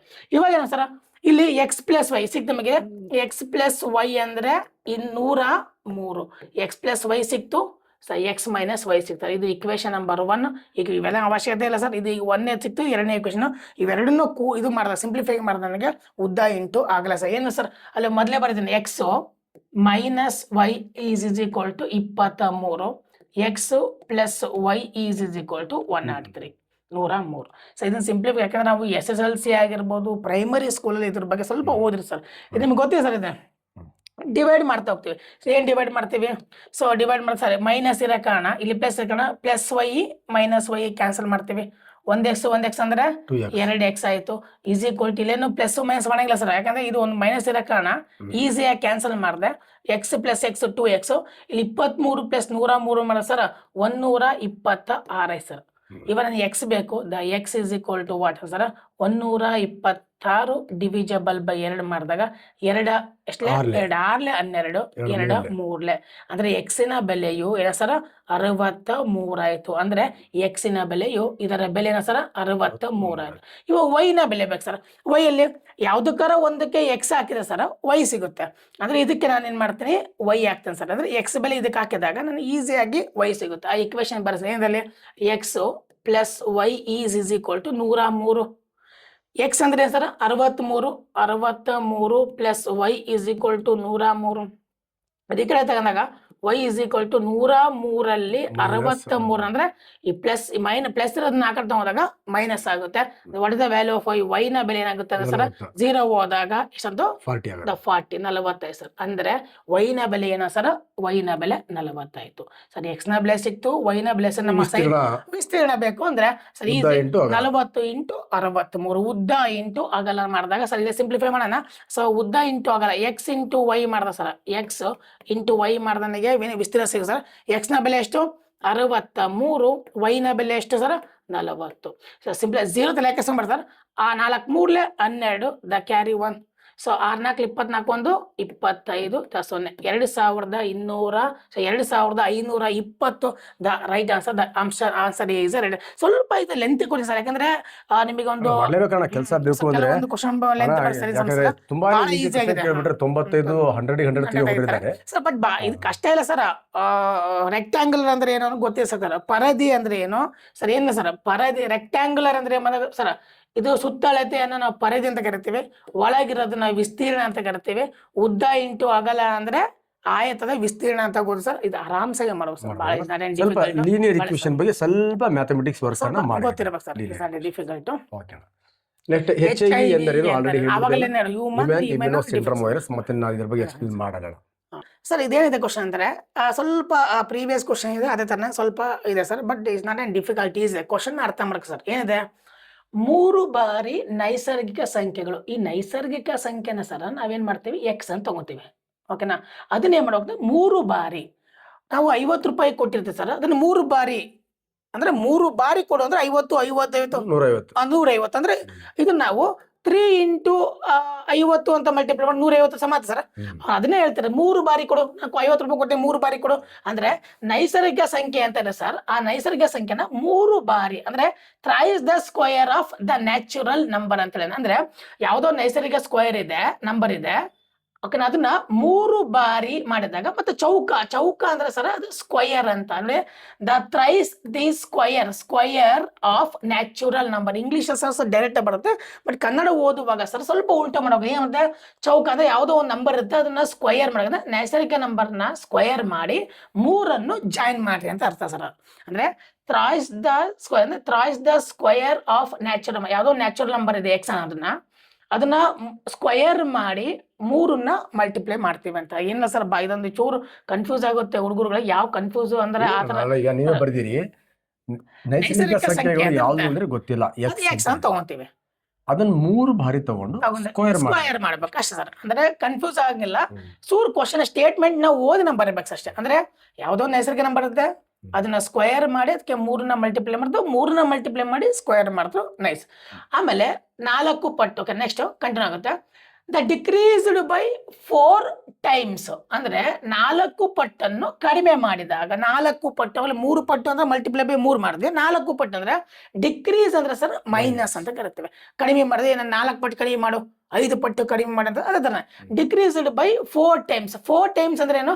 ಆ ನ್ಯಾಚುರಲ್ ನಂಬರ್ನ 4 ಬಾರಿ ಕಡಿಮೆ ಮಾಡಿದಾಗ ಅದು 55ಕ್ಕೆ ಸಮಾನ ಆಗುತ್ತದೆ. ಅಂದ್ರೆ ಈಸ್ ಈಕ್ವಲೆಂಟ್ ಟು 55. ಇಷ್ಟು ಬರೆದ್ರೆ ಕಲಾ ಸರ್. ಬಹಳ ಅಂದ್ರೆ ಬಹಳ ಈಸಿಯಾಗಿ ಮಾಡೋದು ಸರ್. ಇದನ್ನ ಸಿಂಪ್ಲಿಫೈ ಮಾಡಬೇಕಾಗುತ್ತೆ. ಸಿಂಪ್ಲಿಫೈ ಮಾಡಬೇಕು, ಸ್ವಲ್ಪ ಕನ್ಫ್ಯೂಸ್ ಆಗುತ್ತೆ, ಬಟ್ ಈಸಿ ಮೆಥಡ್, ಬಹಳ ಈಸಿ ಮೆಥಡ್ ಸರ್. ನೋಡಿ ಇನ್ನೊಮ್ಮೆ ಹೇಳ್ತೀನಿ. ನಾದ್ರೆ ಇದೆ ಒಂದು ನೈಸರ್ಗಿಕ ಸಂಖ್ಯೆ ಇದೆ, ಅದನ್ನೇ ಮಾಡ್ಬೇಕಂದ್ರೆ 3 ಬಾರಿ ಅದನ್ನ ಆಡ್ ಮಾಡಿದಾಗ ಮತ್ತೆ ಚೌಕ ಸ್ಕ್ವೇರ್ ಮಾಡಿದಾಗ 4 ಪಟ್ಟು ಕಡಿಮೆ ಮಾಡಿದಾಗ ಅದನ್ನ ಅದೇ ನಂಬರ್ ನ್ಯಾಚುರಲ್ ನಂಬರ್ 4 ಪಟ್ಟು ಕಡಿಮೆ ಮಾಡಿದಾಗ ಅದು 55ಕ್ಕೆ ಸಮನಾಗಿರುತ್ತೆ. ಇಡೀ ಈ ಪ್ರಾಬ್ಲಮ್ Problem, ಈ ಹಾ. ಫಾರ್ಮದಲ್ಲಿ Formula ಅಷ್ಟೇ. ನೀವು ಹೇಳ್ತಾ ಇದ್ದಾನೆ ಅರ್ಥ ಆಗಿದೆ. ಹೌದೌದು. ನ್ಯಾಚುರಲ್ ನಂಬರ್ ಅಂದ್ರೆ ಎಕ್ಸ್, ಎಕ್ಸ್ ಅದನ್ನ 3 ಬಾರಿ ಜಾಸ್ತಿ ಜಾಸ್ತಿ ಮಾಡಿ ಮಾಡಿ ಸ್ಕ್ವೇರ್ ಮಾಡೋದು, ಸ್ಕ್ವೇರ್ ಅದೇ ನಂಬರ್ 4 ಬಾರಿ ಜಾಸ್ತಿ ಮಾಡಿ ಕಡಿಮೆ ಕಡಿಮೆ ಮಾಡೋದು. ಕಡಿಮೆ ಮಾಡೋದಕ್ಕೆ ಮೈನಸ್. ಮೈನಸ್ ಅದೇನಾಗುತ್ತೆ ಆ 55. ಸಂಖ್ಯೆ 55ಗೆ ಸಮ ಆಗಿದೆ. ಅಂದ್ರೆ ಇದನ್ನ ಸೊಲ್ಯೂಷನ್ ಮಾಡಿದಾಗ ಸರ್ ನನಗೆ ಆನ್ಸರ್ ಏನ್ ಬರ್ಬೇಕು 55 ಬರುತ್ತೆ. ಅವ್ನು ಹೇಳಿದ್ರೆ the thrice the square of natural number is decreased by 4 times. 4 ಅಲ್ಲ 4 times is equivalent to 55. then what is that number ಅಂತ ಬಹಳ ಈಸಿ ಕೇಳೋಣ ಸರ್. ಇದನ್ನ ನಾನು ಸಿಂಪ್ಲಿಫೈ ಮಾಡಬೇಕು ಅಂದ್ರೆ ಲಭ ಹೊಯ್ಕೊಬೇಕು. ಈ ತರ ಸಿಂಪ್ಲಿಫೈ ಮಾಡುವಾಗ ಇದನ್ನ ಕೆಲವರು ಮಾಡ್ತಾರೆ ಒಚ್ಚಿಗೆ ಇದನ್ನ ಈಕ್ವಲ್ ಈ ಕಡೆ ಕಳಿಸ್ತಾರೆ, ಇಸ್ ಈಕ್ವಲ್ ಟು 0 ಕ್ವಾಡ್ರಿಕ್ ಇಕ್ವೇಷನ್ ಮಾಡ್ತಾರೆ ಸರ್. ಈ ತರ ಕ್ವಶನ್ ಬಂದಾಗ sir trial and error method. Trial and sir ಏನ್ ಮಾಡಬೇಕು ಅಂದ್ರೆ ಈ ನಂಬರ್ ನಾನು ಯಾಕಂದ್ರೆ what is the value of that number ಅಂದ್ರೆ ಈ ನೈಸರ್ಗಿಕ ನಂಬರ್ ಯಾವುದು, ಈ ನೈಸರ್ಗಿಕ ಸಂಖ್ಯೆ ಯಾವುದು ಅಂತ ಕೇಳ್ತಾನೆ. ಈ ನಂಬರ್ ಯಾವುದು ಅಂತ ಕೇಳಿದ್ರೆ 3 ನಂಬರ್ ಕೊಟ್ಟೆ ನಾನು ಆರಾಮಾಗಿ. ಅಂದ್ರೆ what is the value of X ಅಂದ್ರೆ ಈ ಎಕ್ಸ್ ನ ಕಂಡಿಡಿ ಅಂತ ಕೇಳ. ಅದಕ್ಕೆ ಏನ್ ಮಾಡ್ಬೇಕು ಸರ್, ಇದಕ್ಕೆ 3 ಆಪ್ಷನ್ ಹಾಕಂತೀನಿ. ಹಾಕಿದಾಗ ಅದನ್ನ ಸಿಂಪ್ಲಿಫೈ ಮಾಡಿದ್ರೆ ನನಗೆ 55 ಬಂತಂದ್ರೆ ದ ಆನ್ಸರ್ 3 ಇಸ್ ಕರೆಕ್ಟ್. ಇಲ್ವಾ ಅದು ಬರಲಿಲ್ಲ ಅಂದ್ರೆ ಇದೇ ನಂಬರ್ಗೆ 6ನ ಹಾಕ್ತೀನಿ. 6ನ ಹಾಕಿದಾಗ ನನಗೆ 55 ಎಕ್ಸಾಕ್ಟ್ ಬಂತಂದ್ರೆ the 6 is the trial and error method. ಬಹಳ ಅದ್ಭುತವಾಗಿ ಮಾಡೋ ಸರ್. ಇದನ್ನ ಏನ್ ಮಾಡ್ತೀನಿ, ಎಕ್ಸ್ ನ ಬೆಲೆ ಅಂದ್ರೆ ಇದನ್ನ ಇದು ಎಕ್ಸ್ ಅಂತ ತಗೊಂಡ್ ಸರ್, ಇದು ರೈಟ್ ಇರ್ಬೋದೇನೋ ಹಾಕ್ತೀನಿ. ಹಾಕಿದಾಗ 3ಗೆ 3 ಎಕ್ಸ್ ನ ಬೆಲೆ ಏನು 3 ಅಂತ ಹಾಕ್ತೀನಿ. ಸ್ಕ್ವೇರ್ಗೆ square minus 4 into X. X ಅಂದ್ರೆ ಏನು 3 ಅಂತ ತಗೊಂತೀನಿ. 3 ಅಂತ ಇದೇನಾಗಬೇಕು 55ಗೆ ಸಮ ಹಾಕು ಸರ್. ಸೊ 3 ಸ್ಕ್ವೇರ್ ಅಂದ್ರೆ 9 ಆಯ್ತು. 9 3 ಇಸ್ 27 27 ಆಯ್ತು. ಮೈನಸ್ 4 3 12. ಇದನ್ನ ಸಿಂಪ್ಲಿಫೈ ಮಾಡಿದ್ರೆ ನನಗೆ 55 ಆಗಲ್ಲ ಅಂದ್ರೆ ಆನ್ಸರ್ ಎ ಅಲ್ಲ. ಅಂದ್ರೆ ಆನ್ಸರ್ ಬಿ ನ ಹಾಕ್ತೀನಿ. ಬಿ ನ ಹಾಕ್ತಾನೆ ಆನ್ಸರ್ ಏನ್ ಬರುತ್ತೆ ಸರ್, ಸೇಮ್ ಬರಬೇಕು. ಹಾಕಿದಾಗ ಸರ್ 3 ಇಂಟು 6 ನ ಸ್ಕ್ವೇರ್ 6 6 36 36 ಆಗುತ್ತೆ. ಅದು ಹೆಂಗೆ ಅಂದ್ರೆ ಸರ್ 3 ಅಂತ ಹಾಕಿದೆ, ಇಲ್ಲ ಎಕ್ಸ್ ರ ಜಾಗದಲ್ಲಿ 6 ಹಾಕಿ ಸ್ಕ್ವೇರ್ ಹಾಕಿದೆ. ಮೈನಸ್ 4 ಇಂಟು ಎಕ್ಸ್ ರ ಜಾಗದಲ್ಲಿ 6 ಹಾಕಿದೆ. 6 36. So 3 into 36 sir 3 into 36 minus 6 4 24. So ಇದು ಮಲ್ಟಿಪ್ಲೈ ಮಾಡಿದಾಗ 6 3 18 ಕ್ಯಾರಿ 1 ಆಗುತ್ತೆ. 3 3 9 1 108 ಮೈನಸ್ 24 ಕಳೆದಾಗ 108ರಲ್ಲಿ 24 ಕಳೆದಾಗ ನನಗೆ 55 ಬರುತ್ತಾ ಚೆಕ್ ಮಾಡೋಣ ಸರ್. ಬರಲ್ಲ ಅಂದ್ರೆ ಯಾವ ಕಾರಣಕ್ಕೂ ಬರಲ್ಲ ಸರ್. 8ರಲ್ಲಿ 4 ಹೋದಾಗ ಏನು ಸರ್ 8ರಲ್ಲಿ 4 ಹೋದಾಗ 4 ಬರುತ್ತೆ, ಬಟ್ ಬರೋಕೆ ಇದನ್ನು ಕೂಡ ಆನ್ಸರ್ ಆಗಲ್ಲ ಸರ್. 5 ಹಾಕೋಣ. 5 ಹಾಕಿದಾಗ ನನಗೆ ಆನ್ಸರ್ ಬಂದ್ರೆ ಸರ್ 5 ಇದೆಯಲ್ಲ 5ಇಂದ ಎಂಡ್ ಆಗ್ಬೋದು ಅಂತ ಅದ, ಬಟ್ ಎಲ್ಲವೂ ಕೂಡ ಆಗಲ್ಲ ಸರ್. ಲಕ್ ಇರ್ಬೇಕು ಅಂತಲ್ಲ ಆತರ. ಸೊ ಇದು ಎಕ್ಸ್ ಇರೋ ಜಾಗದಲ್ಲಿ 5 ಹಾಕೋಣ. The 3 into 5 square minus 4 into X ಇರೋ ಜಾಗದಲ್ಲಿ 5 ಹಾಕಿದೆ. So 5 5 25. The 3 into 25 the minus 5 4 5 20 ಆಗುತ್ತೆ. 25 3 75 ಮೈನಸ್ 20. ಸರ್ ಎಕ್ಸಾಕ್ಟ್ ಆಗಿ ಆನ್ಸರ್ ಏನ್ ಬಂತು 55 ಬಂತು. The answer is 5 sir. ಕೆಲವೊಂದು ಟೈಮ್ ಏನ್ ಮಾಡ್ತಾರ 3x ಸ್ಕ್ವಯರ್ ಮೈನಸ್ 4x ಇದು ಈಕ್ವಲ್ ಈ ಕಡೆ ಹಾಕೊಂತಾರೆ ಮೈನಸ್ 55 ಈಸಿಗಳು. ಸರ್ ಇದು ಸಿಂಪ್ಲಿಫೈ ಮಾಡ್ಬೇಕು ಸ್ವಲ್ಪ ತಲೆ ಕೆಟ್ಟೋಗು ಸರ್. ಹೌದು ಸರ್. ಈ ತರ ಕ್ವಶನ್ ನ ಕೊಟ್ಟಾನ ಸರ್, ಅದು ಕ್ವಶನ್ ನೋಡಕ್ಕೆ ಸ್ವಲ್ಪ ಡಿಫಿಕಲ್ಟ್ ಕಾಣುತ್ತೆ ಸರ್. ಸ್ವಲ್ಪ ಯೋಚನೆ ಮಾಡಿದ್ರೆ ಇದಕ್ಕಿಂತ ಈಸಿ ಕ್ವಶನ್ಸ್ ಇಲ್ಲ ಸರ್. ಏನಿಲ್ಲ ಈ ತರ ಬಂದಾಗ ನನಗೆ ಈ ತರ ಇಕ್ವೇಶನ್ ಬಂದ್ರೆ ಅವು ಈಕ್ವಲ್ ಅಂತ ಎಲ್ಲಾರ ಕೊಡ್ಲಿ ಸರ್. ಆಪ್ಷನ್ ಆಗಿರೋ ವ್ಯಾಲ್ಯೂ ಹಾಕ್ಬೇಕು. ಇದಕ್ಕೆ ಸಮ ಆಯ್ತು ಅಂದ್ರೆ ಅದೇ ಸಿಂಪ್ಲಿಫೈ ಮಾಡಕ್ಕೆ ಹೋಗೋದು ಬಹಳ ಈಸಿ ಅಂದ್ರೆ ಬಹಳ ಈಸಿ ಹಾಕಿದ್ರೆ ನಾನು ಆರಾಮ್ ಮಾಡ್ತೀನಿ ನೋಡಿ. ಆರಾಮ್ಸೆ ನಾನು ಕಲ್ತ್ಬಿಟ್ಟಿದ್ದೇನೆ. ಇವುಗಳಲ್ಲಿ ಯಾವುದು ಸೆಮಿ ಕಂಡಕ್ಟರ್, ಯಾವುದು ಅರೆವಾಹಕ. ನೋಡ ಇಲ್ಲಿ ಈ ತರ ಬರುತ್ತಣ್ಣ. ಇಲ್ಲಿ ಒಂದು ವಾಹಕ ಅಂತ ಬರುತ್ತೆ ಕಂಡಕ್ಟರ್, ಹೌದು. ಇನ್ನೊಂದು ಅವಾಹಕ ಅಂತ ಬರುತ್ತೆ ಇನ್ಸುಲೇಟರ್, ಅನ್ನೋದು ಅರೆವಾಹಕ. ಇನ್ನೊಂದು ಅರೆವಾಹಕ ಅಂತ ಬರುತ್ತೆ ಅರೆವಾಹಕ. ಇನ್ನೊಂದು ಅತಿವಾಹಕ ಅಂತಾನು ಬರುತ್ತೆ ಸೂಪರ್ ಕಂಡಕ್ಟರ್ ಅಂತ. ಅತಿವಾಹಕ ಅಣ್ಣ conductor, insulator, semi conductor and super conductor ಅಂತ. ಅಣ್ಣ ವಾಹಕ ಅಂದ್ರೆ ಏನಿಲ್ಲ ಅಂದ್ರೆ ಒಂದು ಏನು ಲೋಹಗಳಂತ ವಸ್ತುಗಳಿದೆ, ಆ ವಸ್ತುಗಳ ಮೂಲಕ ವಿದ್ಯುತ್ ಹರಿದ್ರೆ ವಿದ್ಯುತ್ ವಾಹಕ, ಉಷ್ಣ ಹರಿದ್ರೆ ಉಷ್ಣ ವಾಹಕ, ಜಲ ಹರಿದ್ರೆ ಜಲವಾಹಕ, ಆಹಾರ ಹರಿದ್ರೆ ಆಹಾರ ವಾಹಕ. ವಾಹಕ ಅಂದ್ರೆ ಹರಿಯೋದು, ಕಂಡಕ್ಟರ್ ಅಂದ್ರೆ ಹರಿಯೋದು. ಈ ಬಸ್ಸಲ್ಲಿ ಕಂಡಕ್ಟರ್ ಇದಾರಲ್ಲ ಕರ್ಕೊಂಡು ಹೋಗೋದು ಅಂತ. ನೆಕ್ಸ್ಟ್ ಅವಾಹಕ ಅಂದ್ರೆ ಇದರಲ್ಲಿ ಈ ವಿದ್ಯುತ್ ಹರಿಯಲ್ಲ. ಇದು ನಾವು ಸೆಮಿ ಕಂಡಕ್ಟರ್ ಅಂತ ಕೇಳಿದ್ರೆ ವಿದ್ಯುತ್ಗೆ ಸಂಬಂಧಪಟ್ಟಿದ್ದು. ಇದರಲ್ಲಿ ಚಾರ್ಜ್ ಹರಿಯಲ್ಲ, ಯಾಕಂದ್ರೆ ಇದ್ರ ರೆಸಿಸ್ಟೆನ್ಸ್ ಏನಾಗಿರುತ್ತೆ ಜಾಸ್ತಿ ಇರುತ್ತೆ, ಇದ್ರ ರೆಸಿಸ್ಟೆನ್ಸ್ ಏನಾಗಿರುತ್ತೆ ಕಡಿಮೆ ಇರುತ್ತೆ. ಓಕೆ. ನೆಕ್ಸ್ಟ್ ಅರೆವಾಹಕ ಅಂದ್ರೆ ಅಣ್ಣ ಒಂದೊಂದ್ಸತಿ ಹರಿಯತ್ತೆ, ಒಂದೊಂದ್ಸತಿ ಹರಿಯಲ್ಲ. ಓಕೆ, ಒಂದ್ಸತಿ ಹರಿಯತ್ತೆ, ಒಂದ್ಸತಿ ಹರಿಯಲ್ಲ. ಬಟ್ ಅತಿವಾಹಕ ಅಂದ್ರೆ ಆವೇಶಗಳು ಹರಿತಾನೆ ಇರುತ್ತೆ, ಅದಕ್ಕೆ ರೆಸಿಸ್ಟೆನ್ಸ್ ಜೀರೋ ಇರುತ್ತೆ. ರೆಸಿಸ್ಟೆನ್ಸ್ ಏನಾಗಿರುತ್ತೆ? ಜೀರೋ ಇರುತ್ತೆ. ಇದನ್ನ ನಮ್ಮ ಹುಡುಗರಿಗೆ ಹೆಂಗೆ ಹೇಳ್ತೀರಣ ಅಂದ್ರೆ, ನಮ್ಮ ಕಾಂಪಿಟೇಟಿವ್ ಹುಡುಗರಿಗೆ ಮಜಾ ಕೊಡ್ಬೇಕಲ್ಲ, ಅದಕ್ಕೆ ಏನ್ ಮಾಡ್ಬಿಡ್ತೀನಿ ಅಂದ್ರೆ ನಾನು ಸಿಂಪಲ್ ಇಲ್ಲಿ ಒಬ್ಬ ಹುಡುಗನ ನಿಲ್ಲಿಸ್ಬಿಡ್ತೀನಿ ನಾನು. ಒಂದು ಹಿಂಗೆ ಲೈನ್ ಮಾಡ್ತೀನಿ ನಾನು, ಲೈನ್ ಮಾಡ್ತೀನಿ. ಲೈನ್ ಮಾಡಿ ಇಲ್ಲೊಂದು ಹುಡುಗಿ ನಿಲ್ಲಿಸ್ತೀನಿ, ಇಲ್ಲೊಂದು ಹುಡುಗಿ ನಿಲ್ಲಿಸ್ತೀನಿ, ಇಲ್ಲೊಂದು ಹುಡುಗಿ ನಿಲ್ಲಿಸ್ತೀನಿ, ಇಲ್ಲೊಂದು ಹುಡುಗಿ ನಿಲ್ಲಿಸ್ತೀನಿ, ಹಿಂಗೆ ನಿಲ್ಲಿಸ್ತೀನಿ.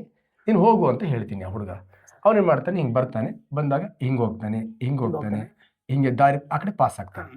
ನೋಡಪ್ಪ, ನೀನು ಆವೇಶ, ಈ ಹುಡುಗಿಯರು ನೀನು ಹೋಗೋದಕ್ಕೆ ಅಡ್ಡಿ ಬರ್ತಾರೆ, ಇವರು ರೋಧ. ಆದ್ರೂ ನೀನು ಹೋದೆ, ಬಟ್ ಈ ದಾರಿಯನ್ನು ನಾವೇನಂತ ಕರಿತೀವಿ? ವಾಹಕ ಅಂತ ಕರಿತೀವಿ ನಾವು. ಈಗ ಅವಾಹಕಕ್ಕೆ ಏನ್ ಮಾಡ್ತೀನಿ, ಸೇಮ್ ಆ ಹುಡುಗನನ್ನ ಇಲ್ಲಿ ನಿಲ್ಲಿಸ್ತೀನಿ, ನಿಲ್ಸಿ ದಾರಿ ಇರುತ್ತೆ, ಹುಡುಗಿಯರನ್ನ ಕಂಟಿನ್ಯೂ ಆಗಿ ನಿಲ್ಲಿಸ್ಬಿಡ್ತೀನಿ. ಈಗ ಹೋಗಲ್ಲ ಅಂದ್ರೆ ಅವ್ನು ನಿಂತ್ಕೊಂಡ್ಬಿಡ್ತಾನೆ, ಸಾರ್ ಹುಡುಗಿಯರ್ ಜಾಗ ಇಲ್ಲ ಸರ್. ಹುಡುಗ ಯಾರು ಅಂದ್ರೆ ವೆರಿ ವೆರಿ ಇಂಪಾರ್ಟೆಂಟ್. ಹುಡುಗಿಯರ ಕಂಡ್ರೆ ಭಯ ಇರೋನು. ಅಲ್ಲ, ಚಾರ್ಜ್ ದಬ್ಬಾಳಿಕೆದ ಹೋಗಿಲ್ಲ ಇಲ್ಲಿ, ಅವ್ರಿಗೆ ಅರ್ಥ ಮಾಡ್ಸಕ್ ನಾನು ಮಾಡ್ತಿರೋದು. Charge, this is the resistance. ಹೋಗಲ್ಲಂದ್ರೆ ಹೋಗಲ್ಲ, ಹುಡುಗಿಯರಿದ್ದಾರೆ ಅಂತ ಹೇಳ್ತಾನವ. ಅವಾಗ ಹುಡುಗಿಯರು ರೋಧ, ಇಲ್ಲಿ ರೋಧ ಜಾಸ್ತಿ ಇರೋದ್ರಿಂದ ಆವೇಶ ಹರಿತಾ ಇಲ್ಲ ಅಣ್ಣ. ನೆಕ್ಸ್ಟ್ ಅರೆವಾಹಕ ಅಣ್ಣ, ಇದು ಸೇಮ್ ಅಣ್ಣ. ಇಲ್ಲಿ ಸಿಂಪಲ್ ರೋಧ ಇರುತ್ತೆ, ತುಂಬಾನೇ ರೋಧ ಇರುತ್ತೆ. ನೆಕ್ಸ್ಟ್ ಇಲ್ಲಿ ಹುಡುಗ ಇರ್ತಾನೆ, ಇವನೇನ್ ಮಾಡ್ತಾರಂದ್ರೆ ಕೆಲವು ಸತಿ ಹೆಂಗೋ ಸೀಳ್ಕೊಂಡು ಹೋಗ್ಬಿಡ್ತಾನೆ, ಕೆಲವು ಸತಿ ಹೋಗಲ್ಲ. ಮೋಸ್ಟ್ಲಿ ಟೈಟ್ ಆಗಿದ್ದಾಗ ಹೋಗ್ತಾನೆ, ಆರಾಮಾಗಿದ್ದಾಗ ಹೋಗಲ್ಲ. ಆಗ ಕೆಲವು ಸತಿ ಹೋಗ್ತಾನೆ, ಕೆಲವು ಸತಿ ಹೋಗಲ್ಲ. ದಟ್ ಇಸ್ ಅರೆವಾಹಕ ಅಣ್ಣ. ಇಲ್ಲೊಂದು ದಾರಿ ಇದೆ, ಇಲ್ಲಿ ಹುಡುಗ ಹೋಗ್ಬೇಕು, ಬಟ್ ಹುಡುಗಿಯರೇ ಇಲ್ಲಣ. ರೋಧ ಏನಾಗಿರುತ್ತೆ? ಜೀರೋ ಆಗಿರುತ್ತೆ. ಇವಾಗ ಸೂಪರ್ ಆಗಿ ಹೋಗ್ತಾನೆ ನಾವು. ವಾಪಸ್ ಬರ್ಬೋದಲ್ಲ ಸರ್? ಸೂಪರ್ ಆಗಿ ಹೋಗ್ಬೋದು, ವಾಪಸ್ ಬರ್ಬೋದು ಅಣ್ಣ. ಈ ತರ ಇಲ್ಲಿ ಜೀರೋ ರೆಸಿಸ್ಟಿವಿಟಿ ಇತ್ತು ಅಂದ್ರೆ ದಟ್ ಇಸ್ ಅತಿವಾಹಕ. ರೆಸಿಸ್ಟಿವಿಟಿ ಕೆಲವು ಕಂಡೀಷನ್ಗಳಲ್ಲಿ ಟೆಂಪರೇಚರ್ ಇನ್ಕ್ರೀಸ್ ಆದಾಗ ಕಡಿಮೆ ಆಗಿ ಚಾರ್ಜ್ ಪಾಸ್ ಆಯಿತು ಅಂದ್ರೆ ಸೆಮಿ ಕಂಡಕ್ಟರ್. ನಿನ್ ಟೆಂಪರೇಚರ್ ಇನ್ಕ್ರೀಸ್ ಆದ್ರೂ ಮಾಡು, ಡಿಕ್ರೀಸ್ ಆದ್ರೂ ಮಾಡು, ರೆಸಿಸ್ಟೆನ್ಸ್ ಇದೆ, ಹೋಗದೆ ದಟ್ ಇಸ್ ಇನ್ಸುಲೇಟರ್. ಮತ್ತೆ ಚಾರ್ಜಸ್ ಪಾಸ್ ಆಗತ್ತೆ ಅಂದ್ರೆ, ರೆಸಿಸ್ಟೆನ್ಸ್ ಇದ್ರೂ ಪಾಸ್ ಆಗತ್ತೆ ಅಂದ್ರೆ ದಟ್ ಇಸ್ ದ ಕಂಡಕ್ಟರ್. ಈಗ ಸಿಂಪಲ್ ಅರೆವಾಹಕ ಯಾವುದು ಅಂತ ಕೇಳಿದ್ರೆ ಜರ್ಮೇನಿಯಂ. ಇದು ಕೂಡ ಇನ್ಸುಲೇಟರ್, ಇದು ಕೂಡ ಇನ್ಸುಲೇಟರ್, ಇದು ಕೂಡ insulator. This is the semi conductor. Germanium, ಇನ್ನೊಂದು ಸಿಲಿಕಾನ್ ಅಣ್ಣ. ಸಿಲಿಕಾನ್ ಅಣ್ಣ, ಈಗ ಬೆಂಗಳೂರನ್ನ ಸಿಲಿಕಾನ್ ಸಿಟಿ ಅಂತ ಕರಿತೇವಣ್ಣ. ಯಾಕಂದ್ರೆ ಎಲೆಕ್ಟ್ರಾನಿಕ್ ಇದರಲ್ಲಿ ತುಂಬಾನೇ ನಾವು ಬಳಸ್ತೀವಿ ನಾವು ಸಿಲಿಕಾನ್ ಅನ್ನ. ಜರ್ಮೇನಿಯಂ ಮತ್ತು ಸಿಲಿಕಾನ್ ಇದೆಯಲ್ವಾ, ಇವೆರಡು ಕೂಡ ಅರೆವಾಹಕ ಅಣ್ಣ. ಬೆಂಗಳೂರನ್ನ ಯಾಕೆ ಸಿಲಿಕಾನ್ ಸಿಟಿ ಅಂತ ಕರಿತೀವಿ? Very very important. ಯಾಕಂದ್ರೆ ಅತಿ ಹೆಚ್ಚು ಸಾಫ್ಟ್ವೇರ್ ಬೆಂಗಳೂರಲ್ಲಿ ರೆಡಿ ಆಗುತ್ತೆ. ಅದು ಬಿಟ್ರೆ ಸಿಲಿಕಾನ್ ವ್ಯಾಲಿ ಅಂದ್ರೆ ಯಾವ್ದಪ್ಪ ಅಂತ ಕೇಳಿದ್ರೆ ನ್ಯೂಯಾರ್ಕ್, ಅಮೆರಿಕ ಬಿಟ್ರೆ ಅತಿ ಹೆಚ್ಚು ಎಲೆಕ್ಟ್ರಾನಿಕ್ ಸಾಮಾನುಗಳು, ಸಿಲಿಕಾನ್ ಪ್ರಾಡಕ್ಟ್ಗಳು ಎಲ್ಲಿ ಅಂದ್ರೆ ಬೆಂಗಳೂರಲ್ಲಿ. ಈಗ ನನಗೊಂದು ಕ್ವಶನ್ ಏನ್ ಗೊತ್ತಿರೋಣ, ಬೆಂಗಳೂರನ್ನ ನಾವು ಸಿಲಿಕಾನ್ ಸಿಟಿ ಅಂತ ಕರಿತೀವಿ. ನನಗೂ ಗೊತ್ತಿಲ್ಲ ಸರ್, ನಾನು ಅಷ್ಟು ವರ್ಷ ಇದ್ರು ಬೆಂಗಳೂರಿನ ಸಿಲಿಕಾನ್ ಸಿಟಿ. ಬಟ್ IT ಕಂಪನಿಗಳು ಜಾಸ್ತಿ ಇರೋ ಕಾರಣ ಸಿಲಿಕಾನ್ IT ಇದೆ, ಮತ್ತೆ ಸಾಫ್ಟ್ವೇರ್ ಸಾಮಗ್ರಿಗಳು ಜಾಸ್ತಿ ರೆಡಿ ಆಗತ್ತೆ ಅಂತ ಅರ್ಥ ಅಲ್ಲಿ. ಯಾಕೆ ಬೆಂಗಳೂರಿನ ಸಿಲಿಕಾನ್ ಸಿಟಿ ಅನ್ನೋ ಮುಂಚೆ ಈಗ ಮೋದಿ ಪ್ರಧಾನಮಂತ್ರಿ ಆಗಿದ್ದಾನ, ಬೆಂಗಳೂರಿನ ಸಿಲಿಕಾನ್ ಸಿಟಿ ಮಾಡೋ ಬದಲಿ ಅವನು ಗುಜರಾತ್ ಅಲ್ಲಿ ಯಾವ್ದೋ ಒಂದು ನಗರನ ಸಿಲಿಕಾನ್ ಸಿಟಿ ಮಾಡ್ಬೋದಲ್ಲ? ಭಾರಿ ಇಂಪಾರ್ಟೆಂಟ್ ಅಣ್ಣ. ಮಾಡ್ಬೋದಾಗಿತ್ತು ಅಂತ, ಯಾಕಂದ್ರೆ ಇಡೀ ದೇಶನೇ ಕಂಟ್ರೋಲ್ ಆಗಿದೆ. ಆದ್ರೆ ಮಾಡಕ್ ಬರಲ್ಲ ಅಣ್ಣ. ಅದು ನ್ಯೂಯಾರ್ಕ್ ಸಿಲಿಕಾನ್ ವ್ಯಾಲಿ, ಬೆಂಗಳೂರಿನ ಸಿಲಿಕಾನ್ ಸಿಟಿ. ಯಾಕೆ ಅಂದ್ರೆ ಈ ಸೆಮಿ ಕಂಡಕ್ಟರ್ಗಳಿದಾವಣ, ಸಿಲಿಕಾನ್ಗಳು, ಇವುಗಳಿಗೆ ಟೆಂಪರೇಚರ್ ಇನ್ಕ್ರೀಸ್ ಆದಾಗ ಕೋಲೆಂಟ್ ಬಾಂಡ್ ಬ್ರೇಕ್ ಆಗಿ ಚಾರ್ಜಸ್ ಗಳನ್ನ ಫ್ಲೋ ಮಾಡ್ತಾವ. ಹಾಗಾಗಿ ಈ ಸಿಲಿಕಾನ್ಗಳ ಬಗ್ಗೆ, ಈ ಎಲೆಕ್ಟ್ರಾನಿಕ್ ಸಾಮಾನ್ಗಳ ಬಗ್ಗೆ ಎಕ್ಸ್ಪೆರಿಮೆಂಟ್ ಮಾಡ್ಲಿಕ್ಕೆ ಶೂಟಬಲ್ ಟೆಂಪರೇಚರ್ ಯಾವುದು ಅಂತ ಕೇಳಿದ್ರೆ ಬೆಂಗಳೂರು. ಹಾಗಾಗಿ ಮೋದಿ ಅಲ್ಲಣ್ಣ, ಯಾರು ಬಂದ್ರು ಕೂಡ ಆ ಟೆಂಪರೇಚರ್ ಚೇಂಜ್ ಮಾಡಕ್ ಬರಲ್ಲ, ಆ ಎನ್ವಿರಾನ್ಮೆಂಟ್ ಚೇಂಜ್ ಮಾಡಕ್. ಅದಕ್ಕೆ ಕರ್ನಾಟಕ ಸುಂದರ, ಅತಿ ಸುಂದರ. ಹಾಗಾಗಿ ಬೆಂಗಳೂರನ್ನ ಸಿಲಿಕಾನ್ ಸಿಟಿ ಅಂತ ಕರಿತೀವಣ್ಣ. ಕ್ಲಿಯರ್ ಅಣ್ಣ?